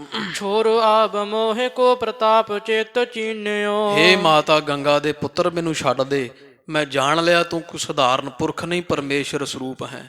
ਮੈਂ ਜਾਣ ਗਈ ਹਾਂ ਕਿਉਂਕਿ 40 ਦਿਨ ਦੇ ਬਾਲ ਵਿੱਚ ਇੰਨਾ ਜ਼ੋਰ ਨਹੀਂ, ਮੇਰੀ ਵੱਡੀ ਉਮਰ ਤੇ ਵੱਧ ਬਲ ਵਾਲੀ ਨੂੰ ਤੂੰ ਪਕੜਨਾ ਕੀਤਾ, ਛੁਡਾਇਆ ਨਹੀਂ ਜਾ ਰਿਹਾ, ਮੇਰੇ ਪ੍ਰਾਣ ਸਰੀਰ ਤੋਂ ਵੱਖ ਹੋ ਰਹੇ ਹੈ। ਹਾਏ ਹਾਏ ਦੀਆਂ ਆਵਾਜ਼ਾਂ ਕਰਦੀ ਹੈ, ਕਹਿੰਦੀ ਹੇ ਗੁਰੂ ਹਰਗੋਬਿੰਦ ਸਾਹਿਬ ਜੀ, ਹੇ ਗੁਰੂ ਅਰਜਨ ਦੇਵ ਮਹਾਰਾਜ ਦੇ ਬਾਲਕ ਤੂੰ ਬਹੁਤ ਬਲ ਵਾਲਾ ਹੈ, ਹੱਥ ਜੋੜਦੀ ਹਾਂ, ਹੁਣ ਮੈਨੂੰ ਛੱਡ ਦੇ, ਮੈਂ ਤੇਰਾ ਪ੍ਰਤਾਪ ਜਾਣ ਲਿਆ, ਤੂੰ ਕੌਣ ਹੈ। ਲੋਚਨ ਮੈਂ ਨੀਰ ਪਾਰ ਤੀਰ ਹਾਰ ਚੀਰ ਤਜ। ਤੇ ਅੱਖਾਂ ਦੇ ਵਿੱਚ ਸਾਧ ਸੰਗ ਜੀ ਪਾਣੀ ਡੁੱਲਣ ਲੱਗਿਆ ਇਸ ਮਾਈ ਦੇ ਪੀੜਾ ਦੇ ਨਾਲ, ਤੇ ਬਸਤਰ ਬੁਸਤਰ ਸਾਰੇ ਇਹਦੇ ਜਿਹੜੇ ਵਾ ਦੂਰ ਹੋ ਗਏ ਹਨ। ਪਰੀ ਸਭ ਤੀਰ ਤਾਰ ਪ੍ਰਾਨ ਕਰਹੀਨਿਓ। ਮਹਾਰਾਜ ਨੇ ਕਪੜਾ ਫੜ ਕੇ ਖਿੱਚਿਆ ਤੇ ਦਾ ਪਾਜ ਵੀ ਉਗੜ ਗਿਆ ਵੀ ਇਹਨੇ ਜ਼ਹਿਰ ਲਾਇਆ ਹੋਇਆ ਸਰੀਰ ਨੂੰ। ਤੋ ਗਰੀਬ ਨਵਾਜ ਨੇ ਕੋਈ ਪੱਖ ਛੱਡਿਆ ਹੀ ਨਹੀਂ ਹਰਗੋਬਿੰਦ ਸਾਹਿਬ ਮਹਾਰਾਜ ਨੇ, ਤੇ ਕਹਿੰਦੇ ਥੋੜੇ ਸਮੇਂ 'ਚ ਹੀ ਪੀਲੀ ਪੈਣ ਲੱਗ ਗਈ। ਜਦੋਂ ਸਰੀਰ ਤੋਂ ਪ੍ਰਾਣ ਦੂਰ ਹੋਣ ਲੱਗੇ ਤੋ ਪਰੀ ਸਭ ਤੀਰ ਸਾਰਿਆਂ ਦੇ ਕੋਲ ਹੀ ਦੜਮ ਦੇ ਕੇ ਧਰਤੀ ਤੇ ਡਿੱਗ ਪਈ ਹੈ ਤੇ ਪ੍ਰਾਣ ਜਿਹੜੇ ਉਹ ਪੰਖੇਰੂ ਪੰਖੇਰੂ ਹੋ ਚੁੱਕੇ ਆ। ਕੂਕਤੀ ਪੁਕਾਰ ਬਿਸੰਗ ਭਾਰ ਪਸਾਰ ਅੰਗ। ਇਸ ਤਰ੍ਹਾਂ ਕਹਿੰਦੇ ਪਾਪਣ ਕੂਕਦੀ ਹੋਈ ਕੂਕਾਂ ਮਾਰਦੀ, ਛੱਡ ਦਿਓ ਬਖਸ਼ ਦਿਓ, ਇਸ ਤਰ੍ਹਾਂ ਪੁਕਾਰਦੀ ਹੋਈ ਤੇ ਧਰਤੀ ਤੇ ਡਿੱਗ ਪਈ ਪੂਦੜੇ ਮੂੰਹ। ਪਰੀ ਮ੍ਰਿਤ ਭਈ ਦ੍ਰਿਗ ਨਿਕਰੇ ਪਰਤ ਜਨ। ਤੇ ਜਦੋਂ ਡਿੱਗੀ ਅੜੀਆਂ ਹੋਈਆਂ ਮੂੰਹ ਅੱਡਿਆ ਹੋਇਆ ਤੇ ਇਸ ਤਰ੍ਹਾਂ ਮਰੀ ਪਈ, ਅੱਖਾਂ ਵੀ ਖੁੱਲੀਆਂ ਅੱਡੀਆਂ ਜਿਵੇਂ ਡੇਲੇ ਕਿਸੇ ਨੇ ਕੱਢੇ ਹੁੰਦੇ ਆ, ਇਸ ਤਰ੍ਹਾਂ ਦੀ ਇਹਦੀ ਹਾਲਤ ਹੋ ਗਈ ਹੈ। ਮੁਖ ਤੇ ਝਗੂਰ ਜਾਤ ਪੀਰੀ ਪਰ ਗਈ ਗਾਤ। ਤੇ ਇਹਦੇ ਮੁਖੋਂ ਖਾਲਸਾ ਜੀ ਝੱਗ ਨਿਕਲਣ ਲੱਗ ਪਈ, ਇਹਦਾ ਜ਼ਹਿਰ ਇਹਨੂੰ ਹੀ ਚੜਾ ਦਿੱਤਾ ਹਜ਼ੂਰ ਨੇ। ਤੋ ਮੂੰਹ ਚੋਂ ਝੱਗ ਡੁੱਲਦੀ ਹੈ ਤੇ ਐ ਪੀਲੀ ਹੋ ਕਰਕੇ ਧਰਤੀ ਤੇ ਪਈ ਜ਼ਹਿਰ ਦੇ ਨਾਲ। ਭਇਓ ਉਤਪਾਤ ਹਿਰ ਨਾਰੀ ਬਿਸਮਾਈ ਮਨ। ਤੇ ਜਦੋਂ ਐਡਾ ਇੱਕੋ ਵਾਰੀ ਆ ਕਤਲ ਹੋਇਆ, ਕੋਈ ਲਾਸ਼ ਇੱਕੋ ਵਾਰੀ ਜਾਂ ਮੌਤ ਹੋ ਜਾਣੀ, ਉਹ ਮਾਈ ਨੂੰ ਮਰਦੀ ਵੇਖ ਕੇ, ਚੀਕਾਂ ਪੈਂਦੀਆਂ ਵੇਖ ਕੇ ਤੇ ਮਰੀ ਹੋਈ ਮੂੰਹ ਚੋਂ ਝੱਗ ਨਿਕਲਦੀ ਵੇਖ ਕੇ ਜਿੰਨੀਆਂ ਉਸ ਕਮਰੇ ਵਿੱਚ ਮਾਈਆਂ ਬੈਠੀਆਂ ਸਨ ਨਾ, ਸਾਰੀਆਂ ਹੀ ਡਰ ਗਈਆਂ, ਭੈ ਭੀਤ ਹੋ ਗਈਆਂ ਹਨ। ਕਾਹਾਂ ਹੋਏ ਗਇਓ ਬੈਠੀ ਸਭਨ ਮੈਂ ਲਿਓ ਸੇਸ। ਕਹਿੰਦੇ ਨੂੰ ਕੀ ਹੋਇਆ ਭਾਈ, ਸਾਰਿਆਂ ਦੇ ਵਿੱਚ ਬੈਠੀ ਸੀ, ਝੋਲੀ ਦੇ ਵਿੱਚ ਇੰਨੇ ਬਾਲਕ ਚੁੱਕਿਆ ਹੋਇਆ ਹੈ। ਤਰਾਸ ਉਪਜਿਓ ਤਜੀਦਾਰ ਜਹਾਂ ਪਰਿਓ ਤਨ। ਤੇ ਉਹ ਮਾਈਆਂ ਦੀਆਂ ਜਿੰਨੀਆਂ ਸੀ ਖਾਲਸਾ ਜੀ ਚੀਕਾਂ ਮਾਰਦੀਆਂ ਹੋਈਆਂ, ਡਰਦੀਆਂ ਹੋਈਆਂ, ਇਹ ਕਮਰੇ ਚੋਂ ਬਾਹਰ ਦੌੜ ਗਈਆਂ। ਉਹ ਪਈ ਲਾਸ਼ ਵੇਖ ਕੇ ਤੇ ਦੌੜ ਗਈਆਂ ਸਭ ਜੜੀਆਂ ਡਰ ਕਰਕੇ।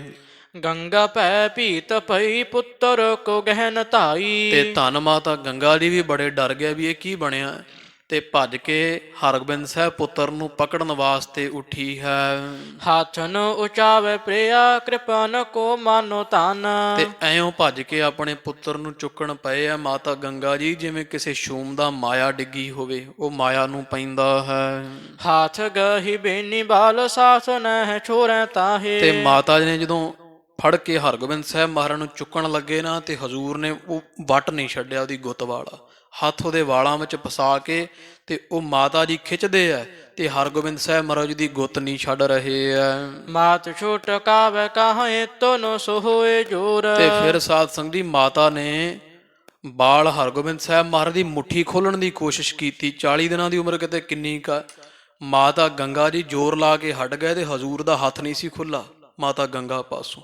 ਕਵੀ ਜੀ ਕਹਿੰਦੇ ਮਾਤਾ ਗੰਗਾ ਵਿੱਚ ਇੰਨਾ ਬਲ ਕਿੱਥੇ ਹੈ, ਜਿਹੜਾ 40 ਦਿਨਾਂ ਦੀ ਉਮਰ ਵਿੱਚ ਚੋਜੀ ਪ੍ਰੀਤਮ ਮੀਰੀ ਪੀਰੀ ਦੇ ਪਾਤਸ਼ਾਹ ਹਰਗੋਬਿੰਦ ਸਾਹਿਬ ਮਹਾਰਾਜ ਵਿੱਚ ਹੈ।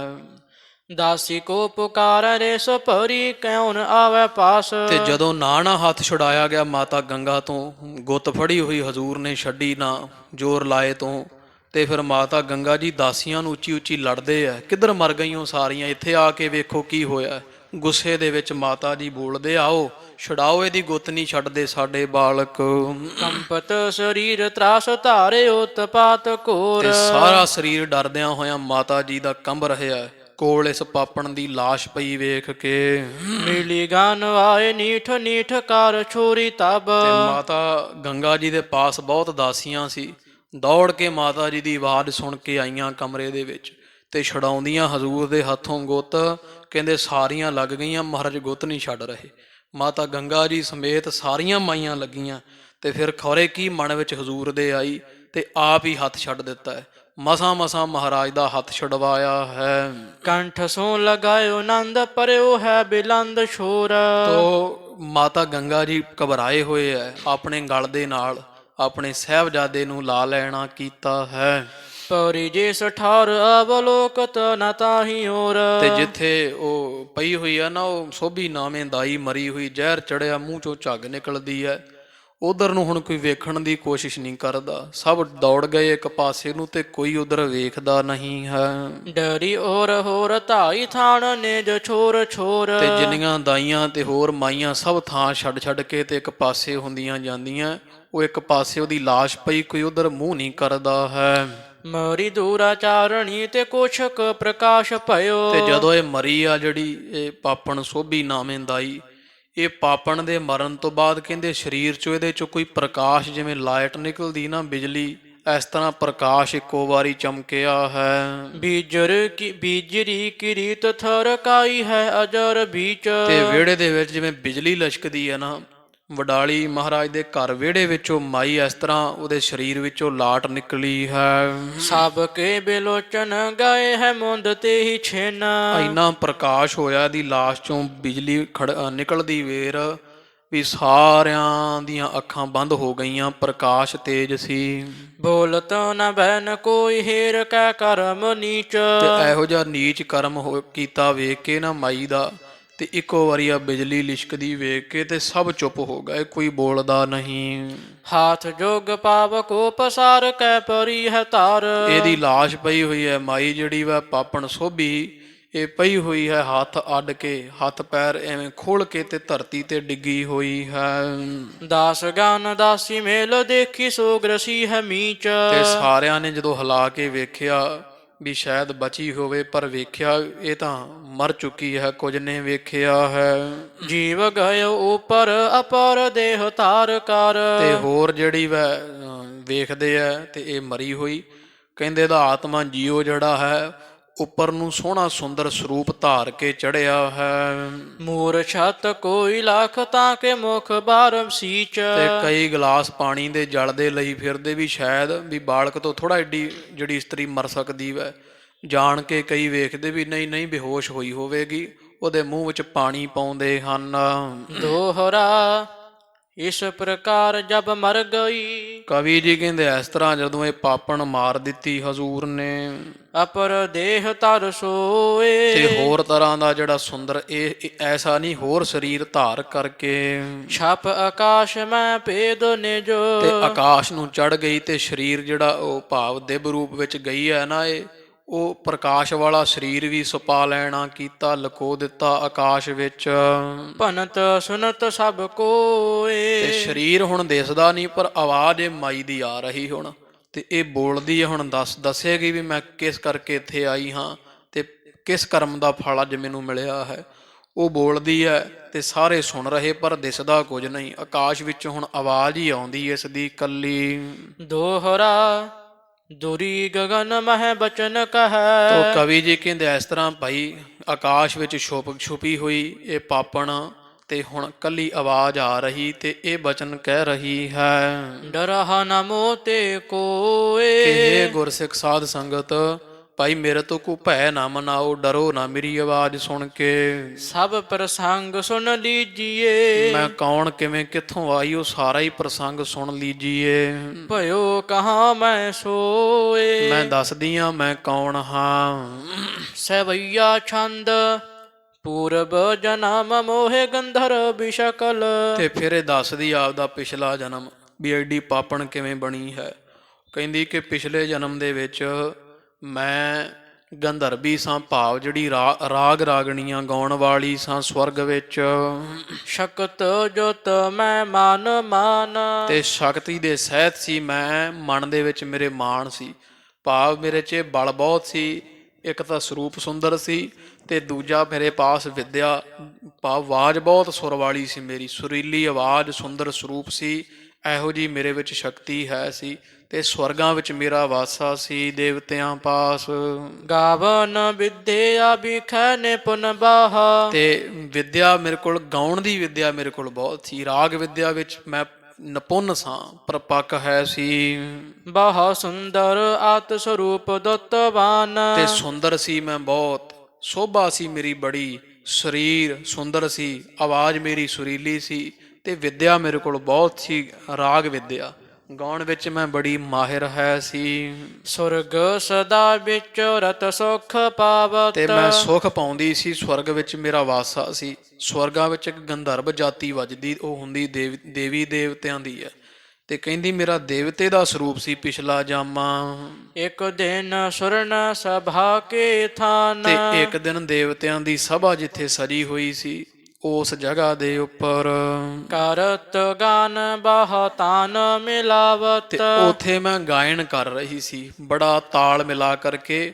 ਉਹ ਦੇਵਤਿਆਂ ਦੇ ਜਿਹੜਾ ਹੈ ਉਹ ਸਭਾ ਦੇ ਵਿੱਚ ਮੈਂ ਰਾਗ ਗਾ ਰਹੀ ਹਾਂ, ਰਾਗ ਗਾ ਰਹੀ ਸੀ। ਸੁਨਤ ਕਾਨ ਸੋ ਹੋਏ ਬੇਰਮਾਨ। ਤੇ ਜਿਹੜਾ ਵੀ ਮੇਰੀ ਆਵਾਜ਼ ਸੁਣਦਾ ਸੀ, ਸੁਣ ਕੇ ਕੰਨਾਂ ਦੇ ਨਾਲ ਤੇ ਬਿਰਮਾਨ ਹੋ ਜਾਂਦਾ ਸੀ, ਉਹ ਮਚਲਤ ਹੋ ਜਾਂਦਾ ਸੀ, ਚੰਚਲ ਹੋ ਜਾਂਦਾ ਸੀ, ਮੇਰੇ ਪਾਸੇ ਮੋਹਿਆ ਜਾਂਦਾ ਸੀ। ਤਬ ਸੁਰ ਗੁਰ ਆਇਓ ਕਿਸ ਕਾਰਨ। ਤੇ ਉਹਨੇ ਨੂੰ ਕਿਤੇ ਸਵਰਗ ਦਾ ਜਿਹੜਾ ਮੁਖੀ ਦੇਵਤਾ ਹੈ ਉਹ ਜਿਹੜਾ ਬ੍ਰਹਸਪਤ, ਉਹ ਕਿਸੇ ਕਾਰਜ ਨੂੰ ਆਇਆ ਸੀ ਸਵਰਗ ਦੇ ਅੰਦਰ। ਹੀਰਤ ਉੱਠੇ ਸਭਾਸੁਰ ਬ੍ਰਿੰਦ। ਤੇ ਫਿਰ ਵੀ ਵੱਡਾ ਸੀ, ਸਾਰਿਆਂ ਤੋਂ ਬਜ਼ੁਰਗ ਸੀ, ਤੇ ਵੇਖ ਕੇ ਉਹਨੂੰ ਸਾਰੇ ਹੀ ਦੇਵੀ ਦੇਵਤੇ ਖੜੇ ਹੋ ਗਏ ਸੀ। ਸਾਦਰ ਨਮੋ ਕੀਨ ਵੱਡ ਜਾਣਿਓ। ਤੇ ਵੱਡਾ ਜਾਣ ਕੇ, ਬਜ਼ੁਰਗ ਜਾਣ ਕੇ ਸਾਰਿਆਂ ਨੇ ਉਹਦਾ ਸਤਿਕਾਰ ਕੀਤਾ ਹੈ ਸੀ। ਸਭ ਦੇਵੀ ਦੇਵਤੇ ਖੜੇ ਹੋ ਗਏ ਆਇਆ ਵੇਖ ਕੇ। ਬ੍ਰਹਮ ਵਿਦਿਆ ਮਹਿ ਨਿਪੁੰਨ ਬਿਲੰਦ। ਤੇ ਉਹ ਬ੍ਰਹਮ ਵਿਦਿਆ ਵਿੱਚ ਬੜਾ ਨਿਪੁੰਨ ਹੈ ਸੀ ਬ੍ਰਹਸਪਤ।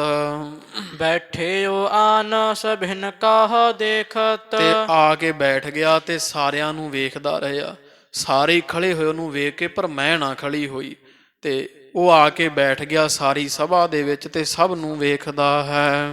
ਰਾਗ ਰੰਗ ਮਹਿ ਭਏ ਆਨੰਦ। ਤੇ ਰਾਗ ਗਾਏ ਜਾ ਰਹੇ ਸੀ ਤੇ ਬੜਾ ਆਨੰਦ ਬਣਿਆ ਹੋਇਆ ਸੀ। ਮਾਮ ਦੇਸ਼ ਲੱਖ ਕਰ ਜਾਨ। ਤੇ ਮੇਰੇ ਵਿੱਚ ਹੰਕਾਰ ਬਹੁਤ ਸੀ, ਨਾ ਮੈਂ ਉਹਦਾ ਸਤਿਕਾਰ ਕੀਤਾ। ਬਜ਼ੁਰਗ ਜਾਣ ਕੇ, ਵੱਡਾ ਜਾਣ ਕੇ, ਮੈਨੂੰ ਆਪਦੇ ਸਰੂਪ ਦਾ ਬਹੁਤ ਮਾਣ ਸੀ, ਸੁੰਦਰ ਆਵਾਜ਼ ਦਾ ਮਾਣ ਸੀ। ਫਿਰ ਵਿਦਿਆ ਵਿੱਚ ਮੈਂ ਨਿਪੁੰਨ ਸੀ, ਬਹੁਤ ਵਿਦਿਆ ਪੜ੍ਹੀ ਹੋਈ ਸੀ। ਤੇ ਇਸ ਕਰਕੇ ਉਹ ਸਾਰਿਆਂ ਵੱਲ ਵੇਖਦਾ ਵੇਖਦਾ, ਤੇ ਜਦੋਂ ਉਹਨੇ ਮੇਰੇ ਵੱਲ ਵੇਖਿਆ ਤੇ ਮੇਰੇ ਮਨ ਦੀ ਜਾਣ ਗਿਆ। ਮਾਨ ਵੱਡ ਇਹ ਦੁਸ਼ਟਾਚਾਰਨ ਮਤ ਮੰਦ। ਵੀ ਇਹਦਾ ਜਾਮਾ ਦੇਵਤਿਆਂ ਦਾ, ਪਰ ਕੰਮ ਇਹਦੇ ਦੇਵਤਿਆਂ ਵਾਲੇ ਹੈ ਨਹੀਂ। ਮਨ ਵਿੱਚ ਹੰਕਾਰ ਹੈ ਇਸ ਦੇ, ਤੇ ਹੰਕਾਰ ਦੇ ਸਹਿਤ ਹੈ, ਬਹੁਤ ਹੰਕਾਰੀ ਹੈ। ਵਿਦਿਆ ਦਾ ਇਸ ਨੂੰ ਮਾਣ ਹੈ, ਤੇ ਵੱਡਿਆਂ ਦਾ ਸਤਿਕਾਰ ਕਰਨਾ ਜਾਣਦੀ ਨਹੀਂ। ਗਾਵਨ ਅਰ ਸਰੂਪ ਵੱਡ ਮੇਰੋ। ਵੀ ਇਹ ਜਾਣਦੀ ਹੈ ਵੀ ਮੈਂ ਗਾਉਣਾ ਜਿਹੜਾ ਹੈ, ਜਾਂ ਰਾਗ ਵਿਦਿਆ ਵਿੱਚ ਮੈਂ ਨਿਪੁੰਨ ਹਾਂ, ਵੱਡਾ ਗੁਣ ਹੈ ਮੇਰੇ ਪਾਸ, ਤੇ ਸਾਰਿਆਂ ਤੋਂ ਸੋਹਣਾ ਮੇਰਾ ਸਰੂਪ ਹੈ। ਇਹੋ ਗੁਣ ਜਾਨ ਧਰਤ ਹੰਕਾਰ। ਇਹ ਗੁਣ ਜਾਣ ਕੇ ਇਹ ਇਸਤਰੀ ਹੰਕਾਰ ਧਾਰ ਰਹੀ ਹੈ, ਬ੍ਰਹਸਪਤ ਨੇ ਜਾਣਿਆ ਹੈ। ਸੁਰਨ ਸਭਾ ਕੇ ਉਚਿਤ ਨਾ ਦੁਸ਼ਟਾ। ਤੇ ਜਾਣਿਆ ਵੀ ਇਹ ਦੇਵਤਿਆਂ ਦੀ ਸਭਾ ਦੇ ਵਿੱਚ ਬਹਿਣ ਦੇ ਉਚਿਤ ਯੋਗ ਨਹੀਂ ਹੈ। ਦੁਸ਼ਟ ਦਾ ਕੰਮ ਕੀ ਦੇਵਤਿਆਂ ਦੀ ਸਭਾ ਦੇ ਵਿੱਚ, ਇਹ ਜਾਣਿਆ ਹੈ। ਨਹਿ ਮਨ ਜਾਣਿਓ ਮੋਹਿ ਉਦਾਰ। ਤੇ ਜਾਂ ਮੈਂ ਜਾਣਿਆ ਨਹੀਂ ਮਨ ਵਿੱਚ ਵੀ ਇਹ ਬਹੁਤ ਵੱਡਾ ਜਿਹੜਾ ਵਾ ਮਹਾਂਪੁਰਖ ਹੈ, ਤੋ ਇਹ ਮੈਂ ਜਾਣਿਆ ਨਹੀਂ ਹੈ। ਅਪਰ ਸਰਬ ਹੀ ਮਨ ਹੈ ਦੀਰਗ। ਤੇ ਉਹ ਜਾਣ ਗਿਆ, ਸਾਰੇ ਹੀ ਉਸ ਨੂੰ ਵੱਡਾ ਜਾਣਦੇ ਸੀ, ਤੇ ਮੈਂ ਨਹੀਂ ਮਨ ਵਿੱਚ ਇਹ ਕਹਿੰਦੀ ਜਾਣਿਆ ਉਸ ਸਮੇਂ ਵੀ ਇਹ ਕੋਈ ਜਿਹੜਾ ਪੂਜਨੀਕ ਹੈ, ਫਿਰ ਬਜ਼ੁਰਗ ਹੈ, ਮੈਨੂੰ ਉੱਠਣਾ ਚਾਹੀਦਾ ਸਤਿਕਾਰ ਵਜੋਂ, ਵੀ ਮੇਰੀ ਉਮਰ ਛੋਟੀ ਹੈ। ਪਰ ਮੈਂ ਆਪਦੀ ਵਿਦਿਆ ਵਿੱਚ ਤੇ ਜਾਂ ਆਪਦੇ ਰੂਪ ਦੇ ਹੰਕਾਰ ਵਿੱਚ ਬੈਠੀ ਰਹੀ। ਸਾਰੇ ਦੇਵੀ ਦੇਵਤਿਆਂ ਨੇ ਖੜ ਕੇ ਉਸ ਬਜ਼ੁਰਗ ਬ੍ਰਹਸਪਤ ਦਾ ਸਤਿਕਾਰ ਕੀਤਾ, ਤੇ ਮੈਂ ਆਪਦੇ ਆਪ ਨੂੰ ਜਿਹੜਾ ਵਾ ਵੱਡਾ ਜਾਣਿਆ। ਪਰ ਨਹੀਂ ਪਤਾ ਸੀ ਵੀ ਸਾਰੇ ਇਸ ਦਾ ਸਤਿਕਾਰ ਕਰਦੇ ਆ, ਜਾਂ ਪਤਾ ਹੁੰਦਿਆਂ ਹੋਇਆਂ ਵੀ ਮੈਂ ਹੰਕਾਰੀ ਸੀ। ਇੰਦਰ ਆਦ ਜੇਤਕ ਬਲ ਧਾਰ। ਵੀ ਸਾਰੇ ਉਹਦਾ ਸਤਿਕਾਰ ਕਰਦੇ ਆ, ਵੱਡੇ ਵੱਡੇ ਬਲ ਧਾਰਨ ਵਾਲੇ ਦੇਵਤੇ ਇੰਦਰ ਤੋਂ ਲੈ ਕਰਕੇ। ਦੰਡ ਜੋਗ ਹੈ ਦਿਓ ਸਰਾਪ ਇਸ। ਤੇ ਆਖਿਆ ਇਸ ਫਿਰ ਬ੍ਰਹਸਪਤ ਇਹਨੇ ਕਹਿੰਦਾ ਕਿ ਇਹਨੂੰ ਸਰਾਪ ਦੇਣਾ ਚਾਹੀਦਾ ਹੈ, ਨਹੀਂ ਯੋਗ ਸੁਰਗ ਦੇ ਬਹਿਣ ਦੇ। ਮਨ ਵਿੱਚ ਹੰਕਾਰ ਜਿਹੜਾ ਲਈ ਫਿਰਦੀ ਹੈ, ਫਿਰ ਰੂਪ ਦਾ ਬਹੁਤ ਮਾਣ, ਵੱਡੇ ਦਾ ਸਤਿਕਾਰ ਕਰਨਾ ਨਹੀਂ ਜਾਣਦੀ। ਇਹ ਦੁਸ਼ਟ ਦਾ ਸਵਰਗ ਵਿੱਚ ਕੀ ਕੰਮ, ਇਹਨੂੰ ਮੈਂ ਸਰਾਪ ਦੇਣਾ ਕਰਾਂਗਾ ਵਿਚਾਰਿਆ ਹੈ। ਗਰਭ ਬਿਨਾਸ਼ ਹੈ ਇਸੀ ਪ੍ਰਕਾਰ। ਉਹ ਕਹਿੰਦਾ ਵੀ ਉਹ ਹੰਕਾਰ ਨਹੀਂ ਜਾਣਾ, ਤੇ ਇਹਦਾ ਹੰਕਾਰ ਉਦੋਂ ਜਾਏਗਾ ਜਦੋਂ ਇਹਨੂੰ ਹੰਕਾਰ ਇਹਦੇ ਤੇ ਸੱਟ ਵੱਜੇਗੀ, ਤੋ ਇਹਨੂੰ ਸਰਾਪ ਦੇਣਾ ਯੋਗ ਹੈ, ਇਹਨੂੰ ਦੰਡ ਦੇਣਾ ਯੋਗ ਬਣਦਾ। ਦੁਸ਼ਟ ਦਾ ਨਹੀਂ ਕੰਮ ਕੋਈ ਦੇਵਤਿਆਂ ਦੀ ਸਭਾ ਅੰਦਰ। ਏਮ ਵਿਚਾਰ ਕਰ ਸਰਾਪ ਦੀਨ ਤਬ। ਤੋ ਇਹ ਕਹਿੰਦੀ ਕਿ ਸੁਣੋ ਸਾਧ ਸੰਗਤ, ਇਸ ਤਰ੍ਹਾਂ ਵਿਚਾਰ ਕਰਕੇ ਤੇ ਮੈਨੂੰ ਬ੍ਰਹਸਪਤ ਵੱਲੋਂ ਜਿਹੜਾ ਹੈ ਇਹ ਸਰਾਪ ਹੋਇਆ ਸੀ। ਮ੍ਰਿਤ ਮੰਡਲ ਮਹਿ ਜਨਮ ਸੋ ਧਾਰ। ਵੀ ਤੂੰ ਜਨਮ ਧਾਰੇਂਗੀ ਮ੍ਰਿਤ ਮੰਡਲ ਵਿੱਚ, ਮਾਤ ਲੋਕ ਉੱਪਰ। ਜਾਏ ਕਰਮ ਤਾਇਨ ਕੇ ਕਰ ਕੈ। ਤੇ ਤੇਰਾ ਕਰਮ ਜਿਹੜਾ ਹੋਊਗਾ ਨਾ, ਉਹ ਪ੍ਰਾਲਬਧ ਤੇਰੀ ਗੁਜ਼ਾਰਾ ਤੇਰਾ ਦਾਈ ਪੁਣੇ ਦਾ ਕੰਮ ਕਰਕੇ ਹੋਇਆ ਕਰੇਗਾ, ਬੱਚਿਆਂ ਨੂੰ ਜਨਮਣ ਦਾ ਕਾਰਜ ਕਰਕੇ। ਹੇਤ ਜੀਵ ਕਾ ਕਰਹਾ ਆਹਾਰ। ਤੇ ਇਹੀ ਤੇਰੀ ਜੀਵਕਾ ਹੋਏਗੀ, ਇਸੇ ਤੋਂ ਤੇਰਾ ਰੋਟੀ ਪਾਣੀ ਚੱਲੇਗਾ। ਪਾਪ ਕਮਾਵਾ ਜੀਵਨ ਦੁਖ ਕਰ। ਤੇ ਸਾਰੀ ਉਮਰ ਤੂੰ ਪਾਪ ਕਮਾਏਂਗੀ, ਜੀਵਾਂ ਨੂੰ ਦੁਖੀ ਕਰਿਆ ਕਰੇਂਗੀ। ਧਰਹਾ ਦੇਹ ਜੋ ਮਹਿਦ ਗਵਾਰ। ਤੇ ਗਵਾਰਾਂ ਵਾਲੀ ਬੜੇ ਜਿਹੜੇ ਗਵਾਰ ਹਨ ਉਹਨਾਂ ਦੇ ਘਰ ਵਿੱਚ ਤੈਨੂੰ ਦੇਹੀ ਪ੍ਰਾਪਤ ਹੋਵੇਗੀ। ਮਦਰ ਦੇਸ਼ ਮਹਿ ਵਿਚਰਹ ਜਿਤ ਕੇਤ। ਤੇ ਤੈਨੂੰ ਪੰਜਾਬ ਦੇਸ਼ ਮੱਦਰ ਦੇਸ਼ ਉਸ ਸਮੇਂ ਪੰਜਾਬ ਦਾ ਹੀ ਨਾਮ ਸੀ। ਮੱਦਰ ਦੇਸ਼ ਦੇ ਵਿੱਚ ਜਿਹੜਾ ਹੈ ਉਹ ਤੇਰਾ ਵਿਚਰਨਾ ਹੋਵੇਗਾ। ਜਨਮ ਤੇਰਾ ਮੱਦਰ ਦੇਸ਼ ਪੰਜਾਬ ਦੇਸ਼ ਦਾ ਹੋਵੇਗਾ। ਭੋਗਾ ਦੁਖ ਹਵੈ ਕਰ ਬੁਰਿਆਰ। ਤੇ ਖੋਟੇ ਕਰਮਾਂ ਵਾਲੀ ਹੋ ਕਰਕੇ ਉੱਥੇ ਦੁੱਖ ਭੋਗਿਆ ਕਰੇਂਗੀ। ਮੈਂ ਘਰ ਜੋਰੇ ਸੁਰ ਗੁਰ ਆਗੇ। ਪਰ ਮੈਂ ਬਹੁਤ ਹੱਥ ਜੋੜੇ ਫਿਰ ਉਸ ਮਹਾਂਪੁਰਖ ਜਿਹੜਾ ਸੁਰਪੁਰ ਸੀਗਾ ਉਹਦੇ ਅੱਗੇ।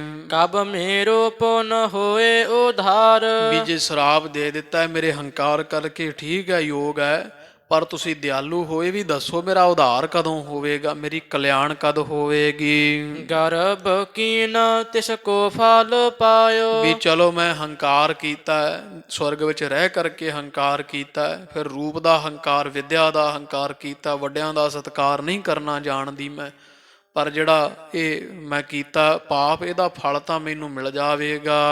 ਤੁਮ ਕਿਰਪਾਲ ਹੋ ਸਦਾ ਉਧਾਰ। ਤੇ ਤੁਸੀਂ ਕਿਰਪਾਲੂ ਹੋ ਹੇ ਬ੍ਰਹਸਪਤ, ਇਹ ਦੱਸੋ ਮੇਰਾ ਕਦੋਂ ਉਧਾਰ ਹੋਵੇਗਾ। ਇਸਤਰੀ ਮਤ ਪਿਛੇ ਸੁਧ ਆਵਤ। ਕਿਉਂਕਿ ਜਿਹੜੀ ਇਸਤਰੀ ਹੁੰਦੀ ਉਹਨੂੰ ਕੋਈ ਕੰਮ ਕਰਨ ਤੋਂ ਬਾਅਦ ਵਿੱਚ ਹੀ ਮਤ ਆਉਂਦੀ ਹੈ, ਜਾਂ ਪਿੱਛੇ ਮਤ ਮੰਨੀ ਜਾਂਦੀ ਹੈ, ਬਾਅਦ ਵਿੱਚ ਮਤ ਆਉਂਦੀ ਹੈ ਵਿਗੜਨ ਤੋਂ ਬਾਅਦ। ਨਿਜ ਸਰੂਪ ਗੁਣ ਕੇ ਹੰਕਾਰ। ਤਾਂ ਹੀ ਮੈਂ ਇਸ ਰੀਤ ਹੀ ਬਣੀ ਹੋਈ ਸੰਸਾਰ ਅੰਦਰ, ਜਿਸ ਕਰਕੇ ਮੈਂ ਜਿਹੜਾ ਹੈ ਇਹ ਆਪਣੇ ਸਰੂਪ ਦਾ ਹੰਕਾਰ ਕੀਤਾ, ਔਰ ਇਸੇ ਤਰ੍ਹਾਂ ਮੈਂ ਵਿਦਿਆ ਦਾ, ਰਾਗ ਵਿਦਿਆ ਦਾ ਹੰਕਾਰ ਕੀਤਾ ਹੈ। ਸਾਧੂ ਸਦਾ ਸ਼ਿਮਾ ਕੋ ਧਾਰਤ। ਚਲ ਮੈਂ ਤਾਂ ਹੰਕਾਰੀ ਹਾਂ, ਔਗਣ ਭਰੀ ਹਾਂ, ਪਰ ਆਪ ਜੀ ਤਾਂ ਸਾਧੂ ਹੋ ਨਾ, ਤੇ ਸਾਧੂ ਜਿਹੜੇ ਹੁੰਦੇ ਆ ਸਦਾ ਖਿਮਾ ਧਾਰ ਕੇ ਰੱਖਦੇ ਆ, ਪਰਉਪਕਾਰ ਕਰਦੇ ਹਨ। ਅਪਕਾਰੀ ਪਰ ਭੀ ਉਪਕਾਰ। ਜਿਹੜੇ ਪਾਪੀ ਆ ਪਾਪੀਆਂ ਦੇ ਉੱਪਰ ਵੀ ਪਰਉਪਕਾਰ ਕਰਨ ਵਾਲੇ ਹੁੰਦੇ ਆ। ਸੁਰ ਗੁਰ ਪਨਿਓ ਹੋਹਿ ਗੁਰ ਅਰਜਨ। ਤੋ ਹੇ ਸੰਗਤ ਜੀ, ਫਿਰ ਮੈਨੂੰ ਉਸ ਸੁਰਪੁਰ ਨੇ ਭਾਵ ਸਵਰਗ ਦੇ ਗੁਰੂ ਨੇ, ਉਸ ਸਾਧੂ ਬ੍ਰਹਸਪਤ ਨੇ ਮੈਨੂੰ ਫਿਰ ਬਚਨ ਕੀਤਾ ਸੀ ਵੀ ਤੇਰਾ ਉਧਾਰਾ ਹੋਵੇਗਾ। ਕਦੋਂ ਹੋਵੇਗਾ? ਕਲਯੁਗ ਦੇ 5,500 ਵਰੇ ਦੇ ਕਰੀਬ ਲੰਘ ਜਾਣ ਤੇ 5,000 5,500 ਵਰਾ ਲੰਘ ਜਾਣ ਤੇ ਧੰਨ ਧੰਨ ਸਾਹਿਬ ਸ੍ਰੀ ਗੁਰੂ ਅਰਜਨ ਦੇਵ ਜੀ ਹੋਵਣਗੇ। ਸ਼੍ਰੀ ਨਾਨਕ ਕੇ ਬੈਠੈ ਹੈ ਥਾਨ। ਤੇ ਪਰਮੇਸ਼ਰ ਸਰੂਪ ਧੰਨ ਗੁਰੂ ਨਾਨਕ ਪਾਤਸ਼ਾਹ ਜੀਆਂ ਦੇ 5ਵੇਂ ਸਥਾਨ ਤੇ ਬੈਠਣਗੇ। ਤਿਨ ਕੋ ਪੁੱਤਰ ਜਨਮ ਜਬ ਧਾਰੈ। ਜਦੋਂ ਸਮੇਂ ਬਾਅਦ ਧੰਨ ਸ੍ਰੀ ਗੁਰੂ ਅਰਜਨ ਦੇਵ ਮਹਾਰਾਜ ਦੇ ਘਰ ਵਿੱਚ ਪੁੱਤਰ ਪੈਦਾ ਹੋਵਣਗੇ। ਤਿਸ ਕੇ ਸਾਥ ਮਿਲਨੇ ਜਠਾਨ। ਤੇ ਤੂੰ ਜਾਣ ਲਈ ਵੀ ਤੇਰਾ ਮਲਾਪ ਹੋਵੇਗਾ ਕਿਸੇ ਵਿਧੀ ਨਾਲ ਅਰਜਨ ਦੇਵ ਜੀ ਮਹਾਰਾਜ ਦੇ ਸਾਹਿਬਜ਼ਾਦੇ ਦੇ ਨਾਲ। ਸੋ ਤੇਰੋ ਤਬ ਕਰਹਿ ਉਧਾਰਨ। ਤੇ ਜਾਣ ਲਈ ਉਹ ਤੇਰਾ ਕਲਿਆਣ ਕਰੇਗਾ, ਉਸੇ ਦੇ ਰਾਹੀਂ ਤੇਰੀ ਕਲਿਆਣ ਹੋਣੀ ਹੈ। ਉਹਨਾਂ ਦਾ ਅਵਤਾਰ ਹੀ ਸੰਸਾਰ ਤੇ ਪਾਪੀਆਂ ਦਾ ਉਧਾਰ ਕਰਨ ਵਾਸਤੇ ਹੋਵੇਗਾ। ਨਿਜ ਬਲ ਤੇ ਹਨਹਿ ਗੋ ਪ੍ਰਾਨ। ਆਪਦੇ ਬਲ ਦੇ ਨਾਲ ਉਹ ਬੱਚਾ ਤੇਰੇ ਪ੍ਰਾਣ ਕੱਢ ਦੇਵੇਗਾ। ਬਹਰ ਸਰੀਰ ਪਰਾਪਤ ਹੋਏਗੋ। ਉਸ ਤੋਂ ਬਾਅਦ ਬੌੜੋ ਫੇਰ ਤੈਨੂੰ ਹੰਕਾਰ ਦੀ ਸਜ਼ਾ ਤੋਂ ਬਾਅਦ ਫੇਰ ਗੰਧਰਵੀ ਵਾਲਾ ਹੀ ਰਾਗ ਵਿਦਿਆ ਸਭ ਕੁਝ ਉਸੇ ਤਰ੍ਹਾਂ ਫੇਰ ਪ੍ਰਾਪਤ ਹੋਵੇਗਾ। ਗੰਧਰਵੀ ਕੋ ਰੂਪ ਮਹਾਨ। ਜਿਹੜਾ ਹੁਣ ਸਰੂਪ ਤੇਰਾ ਉਹੀ ਗੰਧਰਵੀ ਦਾ ਸਰੂਪ ਤੈਨੂੰ ਫੇਰ ਮਿਲ ਜਾਵੇਗਾ। ਭਇਓ ਪਤਨ ਸੁਰ ਗੁਰ ਕੇ ਬੀਚ ਸੋਨ। ਤੇ ਉਦੋਂ ਤੋਂ ਇਹ ਸੁਣੋ ਸੰਗਤ ਜੀ, ਸਵਰਗ ਤੋਂ ਫਿਰ ਮੇਰਾ ਪਤਨ ਹੋ ਗਿਆ ਸੀ, ਗੇਰ ਹੋ ਗਿਆ ਸੀ। ਭਾ ਅਗਿਆਨ ਜਨਮ ਕੋ ਪਾਏ। ਤੇ ਮੈਂ ਇਸ ਪਰਿਵਾਰ ਜਿਹੜੇ ਵਿੱਚ ਮੇਰਾ ਜਨਮ ਹੋਇਆ ਹੁਣ ਦੇ ਜਾਮੇ ਵਿੱਚ ਇਹ ਸਰੀਰ ਜਾਮਾ ਧਾਰਿਆ, ਤੇ ਮਨੁੱਖਾ ਦੇਹੀ ਮਿਲਦਿਆਂ ਸਾਰ ਮੈਂ ਅਗਿਆਨੀ ਹੋ ਗਈ, ਮੈਨੂੰ ਪਿਛਲਾ ਸਾਰਾ ਭੁੱਲ ਗਿਆ ਸੀ। ਚਿਰੰਕਾਲ ਕੀ ਵਿਚਰਤ ਇਤ ਉਤ। ਤੇ ਬੜੇ ਸਮੇਂ ਦੀ ਮੈਂ ਇੱਧਰ ਉੱਧਰ ਵਿਚਰਦੀ ਆਂ, ਦਾਈ ਪੁਣੇ ਦਾ ਕੰਮ ਕਰਦੀ ਤੇ ਮਾਇਆ ਲੈ ਕੇ ਬੱਚੇ ਮਾਰ ਦਿੰਦੀ ਸਾਂ। ਰਾਮਦਾਸਪੁਰ ਬਾਸੀ ਆਏ। ਤੇ ਕੁਝ ਸਮੇਂ ਬਾਅਦ ਫਿਰ ਵਿਧੀ ਬਣੀ ਤੇ ਮੈਂ ਰਾਮਦਾਸ ਭਾਵ ਅੰਮ੍ਰਿਤਸਰ ਸਾਹਿਬਪੁਰੀ ਵਿੱਚ ਆ ਗਈ ਸਾਂ। ਪ੍ਰਿਥੀਏ ਕੀ ਦਾਸੀ ਮੁਝ ਮਿਲ ਕਰ। ਤੇ ਫੇਰ ਕੋਈ ਸਮਾਂ ਬਣਿਆ ਤੇ ਇਹ ਪ੍ਰਿਥੀ ਚੰਦ ਜਿਹੜੇ ਗੁਰੂ ਅਰਜਨ ਦੇਵ ਮਹਾਰਾਜ ਦੇ ਭਰਾਤਾ ਹਨ, ਉਹਨਾਂ ਦੀ ਜਿਹੜੀ ਦਾਸੀ ਹੈ ਘਰ ਵਿੱਚ ਸੇਵਾ ਕਰਨ ਵਾਲੀ, ਕਰ ਮੋਟੇਗ ਪਹੁੰਚਾਈ ਜਾਏ। ਉਹ ਮੈਨੂੰ ਆ ਕੇ ਮਿਲੀ ਤੇ ਮੈਨੂੰ ਪਿਰਥੀ ਚੰਦ ਦੀ ਘਰਵਾਲੀ ਬੀਬੀ ਕਰਮੋਂ ਦੇ ਨਾਲ ਮੇਲ ਦਿੱਤਾ। ਤਿਸ ਨੇ ਦੀਨ ਰਜਤ ਪਾਨ ਇੱਕ ਸੱਤ। ਤੇ ਉਸੇ ਹੀ ਬੀਬੀ ਕਰਮੋਂ ਨੇ ਫਿਰ ਮੈਨੂੰ 100 ਰੁਪਈਆ ਜਿਹੜਾ ਜਾਂ 100 ਮੋਹਰ ਦੇਣਾ ਕੀਤੀ ਹੈ ਸੀ। ਇਮ ਸਿੱਖਿਆ ਦੇ ਇਹਾਂ ਪਠਾਏ। ਤੇ ਹਰਗੋਬਿੰਦ ਸਾਹਿਬ ਨੂੰ ਮਾਰਨ ਦੀ ਸਿੱਖਿਆ ਦੇ ਕੇ ਮੈਨੂੰ ਇੱਥੇ ਭੇਜਿਆ ਵਡਾਲੀ ਦੇ ਵਿੱਚ। ਸ਼੍ਰੀ ਅਰਜਨ ਨੰਦਨ ਕੋ ਹਤਕਾਰ। ਤੇ ਮੈਨੂੰ ਉਹਨੇ ਆਖਿਆ ਸੀ ਵੀ ਧੰਨ ਗੁਰੂ ਅਰਜਨ ਦੇਵ ਮਹਾਰਾਜ ਦੇ ਨਵ ਜੰਮੇ ਬਾਲਕ ਨੂੰ ਮਾਰ ਕੇ ਇਹ ਮੋਹ ਪਰ ਕੀਜਹਿ ਉਪਕਾਰ। ਤੇ ਹੇ ਦਾਸੀ ਤੂੰ ਮੇਰੇ ਤੇ ਪਰਉਪਕਾਰ ਕਰ। ਇਹ ਹੁਣ ਦੱਸਦੀ ਹੈ ਨਾ, ਉਹ ਆਕਾਸ਼ ਵਿੱਚੋਂ ਆਵਾਜ਼ ਦੇ ਰਾਹੀਂ ਜਿਹੜੀ ਮਾਰੀ ਆ ਹਰਗੋਬਿੰਦ ਸਾਹਿਬ ਮਹਾਰਾਜ ਨੇ ਪਾਪਣ, ਉਹ ਕਹਿੰਦੀ ਮੇਰਾ ਕੋਈ ਦੋਸ਼ ਨਹੀਂ ਹੈ, ਚਲੋ ਮੇਰੇ ਤਾਂ ਕਰਮਾਂ ਦੀ ਸਜ਼ਾ ਮੈਨੂੰ ਮਿਲੀ ਹੈ, ਪਰ ਤੁਹਾਡੇ ਘਰ ਮਾਤਾ ਗੰਗਾ ਜੀ ਦੇ ਘਰ ਵਿੱਚ ਵੱਡੇ ਪਾਪੀ ਅਜੇ ਵੀ ਰਹਿੰਦੇ ਆ। ਬੀਬੀ ਕਰਮੋਂ ਨੇ ਮੈਨੂੰ ਇੱਥੇ ਭੇਜਿਆ ਹੈ ਸੀ 100 ਰੁਪਏ ਦਾ ਲਾਲਚ ਦੇ ਕਰਕੇ, ਮਾਇਆ ਦੇ ਕਰਕੇ, ਆਖਿਆ ਸੀ ਵੀ ਜੇ ਹਰਗੋਬਿੰਦ ਸਾਹਿਬ ਨੂੰ ਮਾਰ ਦੇਵੇਂ ਤੇ ਤੇਰਾ ਸਾਡੇ ਤੇ ਬੜਾ ਪਰ ਉਪਕਾਰ ਹੋਵੇਗਾ। ਲੋਭ ਲਹਿਰ ਨੇ ਪ੍ਰੇਰਨ ਕੀਨਾ। ਚਲੋ ਮੇਰੇ ਕਰਮ ਖੋਟੇ ਸੀ, ਪਿਛਲਾ ਸ਼ਰਾਬ ਕਰਮ ਉਗੜ ਕੇ ਅੱਗੇ ਆਇਆ ਤੇ ਲਾਲਚ ਦੀ ਲਹਿਰ ਨੇ ਮੈਨੂੰ ਪ੍ਰੇਰਨਾ ਕੀਤਾ। ਮੈਂ ਆਈ ਸੋ ਮਨੋਰਥ ਧਾਰ। ਤੇ ਮਨ ਵਿੱਚ ਸੰਕਲਪ ਜਿਹਾ ਧਾਰ ਕੇ, ਮਾਇਆ ਦਾ ਲਾਲਚ ਧਾਰ ਕੇ ਹਰਗੋਬਿੰਦ ਸਾਹਿਬ ਨੂੰ ਮਾਰਨ ਵਾਸਤੇ ਵਡਾਲੀ ਵਿੱਚ ਆ ਗਈ ਸਾਂ। ਕਪਟ ਬੇਸ ਤਰ ਬਾਲਕ ਨਾਸ਼ਨ। ਤੇ ਫਿਰ ਮੈਂ ਕਪਟ ਭੇਸ ਧਾਰ ਕੇ, ਵੰਨ ਸਵੰਨਾ ਸੋਹਣੇ ਕੱਪੜੇ ਪਾ ਕੇ, ਵੀ ਪਤਾ ਨਾ ਲੱਗੇ ਵੀ ਮੈਂ ਕੌਣ ਆ। ਤੇ ਮਾਤਾ ਗੰਗਾ ਜੀ ਤੁਹਾਡਾ ਪੁੱਤਰ ਮਾਰਨਾ ਚਾਹਿਆ। ਜ਼ਹਿਰ ਸਥਨ ਮੈਂ ਲੇਪ ਨਿਕਾਰ। ਤੇ ਇਸ ਤੋਂ ਪਹਿਲਾਂ ਆਉਣ ਲੱਗਿਆ ਮੈਂ ਆਪਣੇ ਛਾਤੀ ਤੇ ਜ਼ਹਿਰ ਦਾ ਲੇਪਣ ਕੀਤਾ ਹੈ ਸੀ। ਪ੍ਰਭ ਅਵਤਾਰ ਪੁੱਤਰ ਹੈ ਤੇਰੋ। ਫਿਰ ਮਾਤਾ ਗੰਗਾ ਜੀ ਨੂੰ ਸੰਬੋਧਨ ਹੋ ਕੇ ਕਹਿੰਦੀ ਹੈ, ਕਹਿੰਦੇ ਹੇ ਮਾਤਾ ਗੰਗਾ, ਤੁਹਾਡਾ ਪੁੱਤਰ ਕੋਈ ਸਧਾਰਨ ਬਾਲਕ ਨਹੀਂ, ਇਹ ਪਰਮੇਸ਼ਰ ਦਾ ਅਕਾਲ ਪੁਰਖ ਦਾ ਅਵਤਾਰ ਹੈ। ਪਕੜ ਪਯੋਂਦਰ ਕੋ ਮੁਝ ਮਾਰ। ਜਿਸ ਨੇ ਮੈਨੂੰ ਪਕੜ ਕਰਕੇ ਗੁੱਤ ਤੋਂ ਤੇ ਸਰੀਰ ਨੂੰ ਰੁਗ ਭਰ ਕਰਕੇ ਮੇਰੀ ਜਾਨ ਕੱਢ ਦਿੱਤੀ, ਮੈਨੂੰ ਮਾਰਨਾ ਕੀਤਾ ਹੈ, ਇਹ ਕੋਈ ਸਧਾਰਨ ਬਾਲਕ ਨਹੀਂ, ਬਲ ਵਾਲਾ ਬਲੀ ਮਹਾਬਲੀ ਯੋਧਾ ਪਰਮੇਸ਼ਰ ਅਕਾਲ ਪੁਰਖ ਆਪ ਹੈ।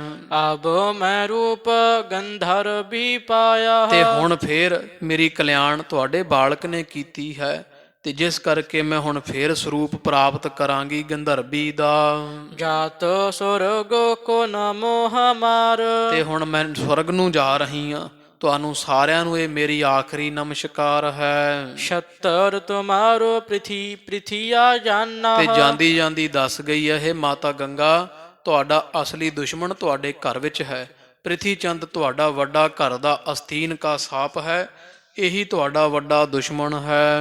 ਕਰ ਹੈ ਬੈਰ ਸਗਰੋ ਪਰਿਵਾਰ। ਤੇ ਉਹ ਕੱਲਾ ਹੀ ਨਹੀਂ, ਉਹਦਾ ਸਾਰੇ ਦਾ ਸਾਰਾ ਪਰਿਵਾਰ ਤੁਹਾਡੇ ਘਰ ਨਾਲ ਵੈਰ ਕਰਦਾ ਹੈ। ਰਹਾ ਸੋ ਚੇਤ ਨਾ ਕਰਹ ਭਰੋਸਾ। ਤੇ ਕਦੇ ਉਹਨਾਂ ਦਾ ਭਰੋਸਾ ਨਾ ਕਰਨਾ, ਸਦਾ ਉਹਨਾਂ ਤੋਂ ਸੁਚੇਤ ਰਹਿਣਾ, ਤਿਆਰ ਬਰ ਤਿਆਰ ਰਿਹਾ ਜੋ, ਉਹਨਾਂ ਦਾ ਭਰੋਸਾ ਨਾ ਕਰਨਾ। ਜਿਉ ਕਿਉ ਠਾਨ ਹੈ ਗੋ ਅਪਕਾਰ। ਤੇ ਇਹ ਵੀ ਸੁਣ ਲਓ ਵੀ ਜਿੰਨੇ ਮਰਜੀ ਪ੍ਰਿਥੀ ਚੰਦ ਦੇ ਪਰਿਵਾਰ ਤੇ ਤੁਸੀਂ ਗੁਰੂ ਅਰਜਨ ਦੇਵ ਮਹਾਰਾਜ ਨਿਰਮਲ ਚਿੱਤ ਹਨ, ਜਿੰਨੇ ਮਰਜੀ ਇਸ ਪ੍ਰਿਥੀ ਚੰਦ ਦੇ ਪਰਿਵਾਰ ਤੇ ਪਰਉਪਕਾਰ ਕਰ ਲਓ, ਭਲਾ ਸੋਚੋ, ਜਿੰਨਾ ਮਰਜੀ ਪ੍ਰੇਮ ਕਰ ਲਵੋ। ਇਮ ਕਹਿ ਗਮਨ ਕੀਨ ਨਿਜ ਘਰ ਕੋ। ਤੇ ਪਰ ਇਹ ਆਪਦਾ ਜ਼ਹਿਰ ਨਹੀਂ ਛੱਡੇਗਾ ਪਰਿਵਾਰ, ਇਹ ਕਹਿ ਦਿੱਤਾ, ਕਹਿ ਕਰਕੇ ਤੇ ਜਿਹੜੀ ਇਹ ਹੈ ਸੋਭੀ ਨਾਮੇ ਦਾਸੀ ਦਿਵ ਰੂਪ ਧਾਰ ਕੇ ਤੇ ਆਪਦੇ ਘਰ ਭਾਵ ਸਵਰਗ ਨੂੰ ਗਮਨ ਕੀਤੀ ਹੈ। ਆਤ ਪ੍ਰਸੰਨ ਹਵੈ ਹਿਰਦੇ ਮਝਾਰ। ਤੇ ਬਹੁਤ ਖੁਸ਼ ਹੋ ਰਹੀ ਹੈ ਆਪਦੇ ਹਿਰਦੇ ਦੇ ਅੰਦਰ। ਅਜਰ ਵਿਖੈ ਤ੍ਰਿਯ ਬ੍ਰਿੰਦ ਮਿਲੀ ਤਬ। ਤੇ ਇਧਰ ਜਦੋਂ ਚਲੀ ਗਈ ਵਾਪਸ, ਤੇ ਵਿਹੜੇ ਦੇ ਵਿੱਚ ਇੱਥੇ ਵਡਾਲੀ ਸਾਹਿਬ ਮਾਤਾ ਗੰਗਾ ਜੀ ਦੇ ਘਰ ਵਿੱਚ ਬਹੁਤ ਸੰਗਤ ਆਈ ਹੋਈ, ਮਾਈਆਂ ਇਕੱਠੀਆਂ ਹੋਈਆਂ ਹਨ। ਸੁਨ ਸਭ ਭੇਵ ਰਹੀ ਬੇਸਮਾਏ। ਇਹਦੇ ਮੂੰਹੋਂ ਸਾਰੀ ਗੱਲ ਸੁਣ ਕੇ ਸਾਰੇ ਹੈਰਾਨ ਹੋ ਰਹੇ ਆ।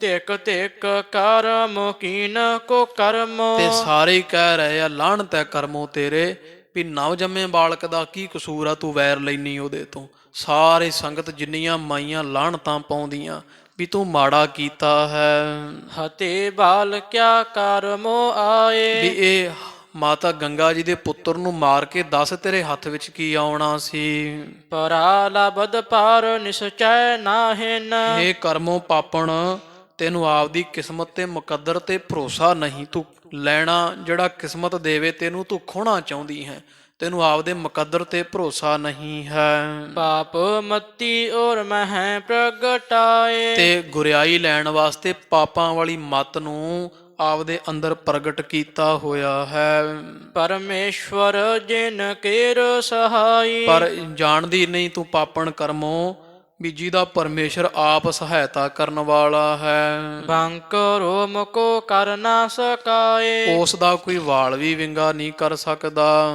ਲੱਗਿਓ ਕਲੰਕ ਕੁਲੀ ਅਕਲੰਕ। ਤੋ ਕਹਿੰਦੇ ਆ ਜਿਹੜਾ ਪ੍ਰਿਥੀ ਚੰਦ ਨਾ, ਸੰਗਤ ਕਹਿੰਦੀ ਉਥੋਂ ਦੀ ਕਿ ਜਿਹੜਾ ਇੱਕ ਦੂਜੇ ਨਾਲ ਗੱਲਾਂ ਕਰਦੇ ਆ ਕਿ ਜਿਹੜਾ ਪ੍ਰਿਥੀ ਚੰਦ ਹੈ ਨਾ, ਉਹ ਅਕਲੰਕ ਕੁਲ ਜਿਹੜੀ ਸੀ ਨਾ ਗੁਰੂ ਰਾਮਦਾਸ ਮਹਾਰਾਜ ਸੋਢੀਆਂ ਦੀ ਨੇਕ ਕਲੰਕ ਕੁਲ ਨੂੰ ਕਲੰਕ ਲੱਗਿਆ ਹੋਇਆ ਪ੍ਰਿਥੀ ਚੰਦ ਜੋ ਹੈ, ਜੋ ਮਤ ਸਾਰ ਪਾਵਕ ਜਰਤ ਮਹਾਨ। ਜਿਹੜਾ ਬੜੀ ਈਰਖਾ ਦੀ ਅੱਗ ਵਿੱਚ ਸਦਾ ਸੜਦਾ ਭੁੱਜਦਾ ਰਹਿੰਦਾ ਹੈ। ਵੱਡੇ ਭਾਗ ਇਨ ਕੇ ਸਭ ਰੀਤੀ। ਪਰ ਇਧਰ ਗੁਰੂ ਅਰਜਨ ਦੇਵ ਮਹਾਰਾਜ ਤੇ ਪਰਿਵਾਰ ਦੇ ਵੱਡੇ ਭਾਗ ਹੈ ਸਭ ਤਰ੍ਹਾਂ ਦੇ ਨਾਲ, ਪਿਤਾ ਪ੍ਰੇਮ ਤੇ ਗੁਰਤਾ ਦਾਨ। ਜਿਨ੍ਹਾਂ ਨੂੰ ਧੰਨ ਗੁਰੂ ਰਾਮਦਾਸ ਮਹਾਰਾਜ ਨੇ ਪ੍ਰੇਮ ਨਾਲ ਗੁਰਿਆਈ ਬਖਸ਼ੀ ਹੈ। ਕਰਮੋਂ ਖੋਣਾ ਚਾਹੁੰਦੀ ਹੈ, ਪਰ ਧੰਨ ਗੁਰੂ ਰਾਮਦਾਸ ਮਹਾਰਾਜ ਨੇ ਧੰਨ ਗੁਰੂ ਅਰਜਨ ਦੇਵ ਸਾਹਿਬ ਮਹਾਰਾਜ ਨੂੰ ਪ੍ਰੇਮ ਸਹਿਤ ਗੁਰਤਾ ਦਿੱਤੀ ਹੈ ਦਾਨ। ਉੱਤਮ ਕਰਮ ਕਰਤ ਹੈ ਨਿਸ ਦਿਨ। ਤੇ ਸੰਗਤਾਂ ਸੋਭਾ ਕਰਦੀਆਂ, ਧੰਨ ਹਨ ਗੁਰੂ ਅਰਜਨ ਦੇਵ ਮਹਾਰਾਜ, ਇਹਨਾਂ ਦਾ ਸਾਰਾ ਪਰਿਵਾਰ, ਮਾਤਾ ਗੰਗਾ ਜੀ ਦਿਨ ਰਾਤ ਹੀ ਸ਼੍ਰੇਸ਼ਟ ਕਰਮ ਕਰਦੇ ਆ। ਲੰਗਰ ਛਕਦੀ ਹੈ, ਕਿੰਨੀ ਸੰਗਤ ਇੱਥੋਂ ਭੁੱਖਿਆਂ ਨੂੰ ਦਾਨ ਦਿੰਦੇ ਆ, ਨਗਨ ਨੂੰ ਬਸਤਰ ਦਿੰਦੇ ਆ। ਤੇ ਸਾਡੇ ਇਸ ਵਡਾਲੀ ਇਲਾਕੇ ਵਿੱਚ ਖੂਹ ਲਵਾ ਕੇ ਖੇਤੀ ਬਹਾਲ ਕਰਵਾਈ ਹੈ। ਸੰਗਤ ਮਹਾਰਾਜ ਦੇ ਘਰ ਦੀ ਸੋਭਾ ਕਰਦੀ ਹੈ। ਸਤ ਨਾਮ ਕੋ ਸਿਮਰਨ ਠਾਨ। ਤੇ ਇਹ ਪਰਿਵਾਰ ਤਾਂ ਸਦਾ ਵਾਹਿਗੁਰੂ ਪਰਮੇਸ਼ਰ ਦਾ ਸਿਮਰਨ ਕਰਨ ਵਾਲਾ ਮਨ ਵਿੱਚ।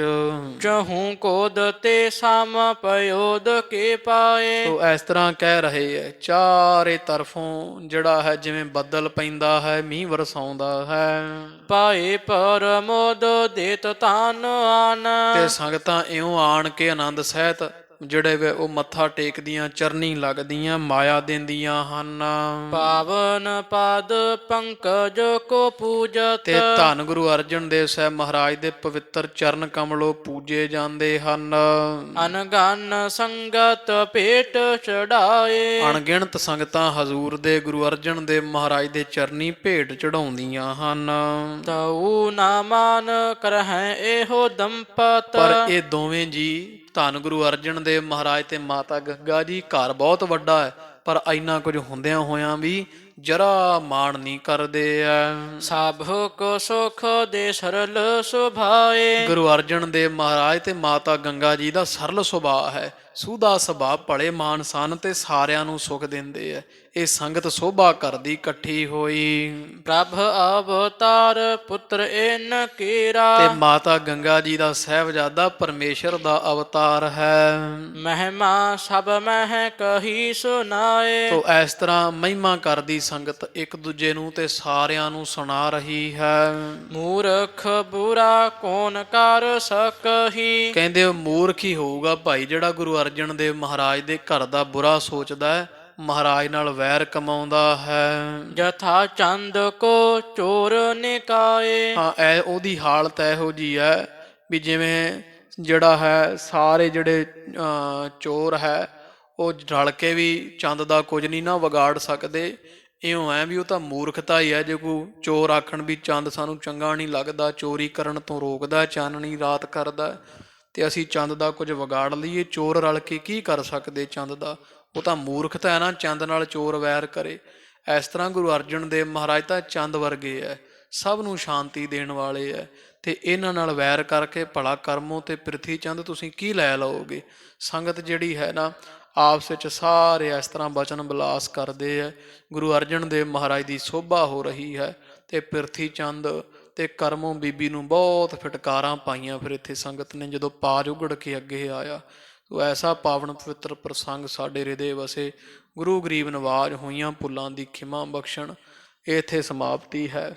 ਅਗਲਾ ਪ੍ਰਸੰਗ ਖਾਲਸਾ ਜੀ ਗੁਰੂ ਅਰਜਨ ਦੇਵ ਮਹਾਰਾਜ ਨੇ ਸ਼ਬਦ ਉਚਾਰਨਾ, ਔਰ ਫਿਰ ਜਿਹੜਾ ਹੈ ਧੰਨ ਗੁਰੂ ਹਰਗੋਬਿੰਦ ਸਾਹਿਬ ਮਹਾਰਾਜ ਸੱਚੇ ਪਾਤਸ਼ਾਹ ਜੀਆਂ ਤੇ ਇਹਨਾਂ ਨੇ ਸੱਪ ਵੀ ਸਟਾਉਣ ਦੀ ਕੋਸ਼ਿਸ਼ ਕੀਤੀ। ਫਿਰ ਮਹਾਰਾਜ ਗਰੀਬ ਨਵਾਜ ਨੇ ਉਹਦਾ ਵੀ ਉਧਾਰ ਕੀਤਾ ਵੀ ਸਤਿਗੁਰਾਂ ਦੇ ਨਾਲ ਤਾਂ ਖਾਲਸਾ ਜੀ ਪਾਪੀ ਵੀ ਛੋ ਜਾਵੇ ਤੇ ਉਹਦੀ ਵੀ ਕਲਿਆਣ ਹੋ ਜਾਂਦੀ ਹੈ। ਤੋ ਗਰੀਬ ਨਵਾਜ ਸੱਚੇ ਪਾਤਸ਼ਾਹ ਮਹਾਰਾਜ ਦਇਆ ਕਰਨ। ਅਗਲੀ ਕਥਾ ਅਗਲੇ ਦੀ ਬਾਣ ਵਿੱਚ ਸਰਵਣ ਕਰਕੇ ਲਾਹਾ ਪ੍ਰਾਪਤ ਕਰੀਏ ਜੀ। ਇਹ ਲੋਕ ਸੁਖੀਏ ਪਰਲੋਕ ਸੁਹੇਲੇ, ਨਾਨਕ ਹਰ ਪ੍ਰਭ ਆਪੇ ਮੇਲੇ।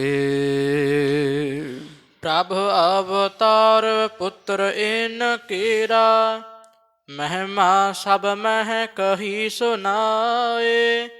ਮੂਰਖ ਬੁਰਾ ਕੌਣ ਕਰ ਸਕਹੀ, ਜਥਾ ਚੰਦ ਕੋ ਚੋਰ ਨਿਕਾਏ। ਵਾਹਿਗੁਰੂ ਜੀ ਕਾ ਖਾਲਸਾ, ਵਾਹਿਗੁਰੂ ਜੀ ਕੀ ਫਤਿਹ।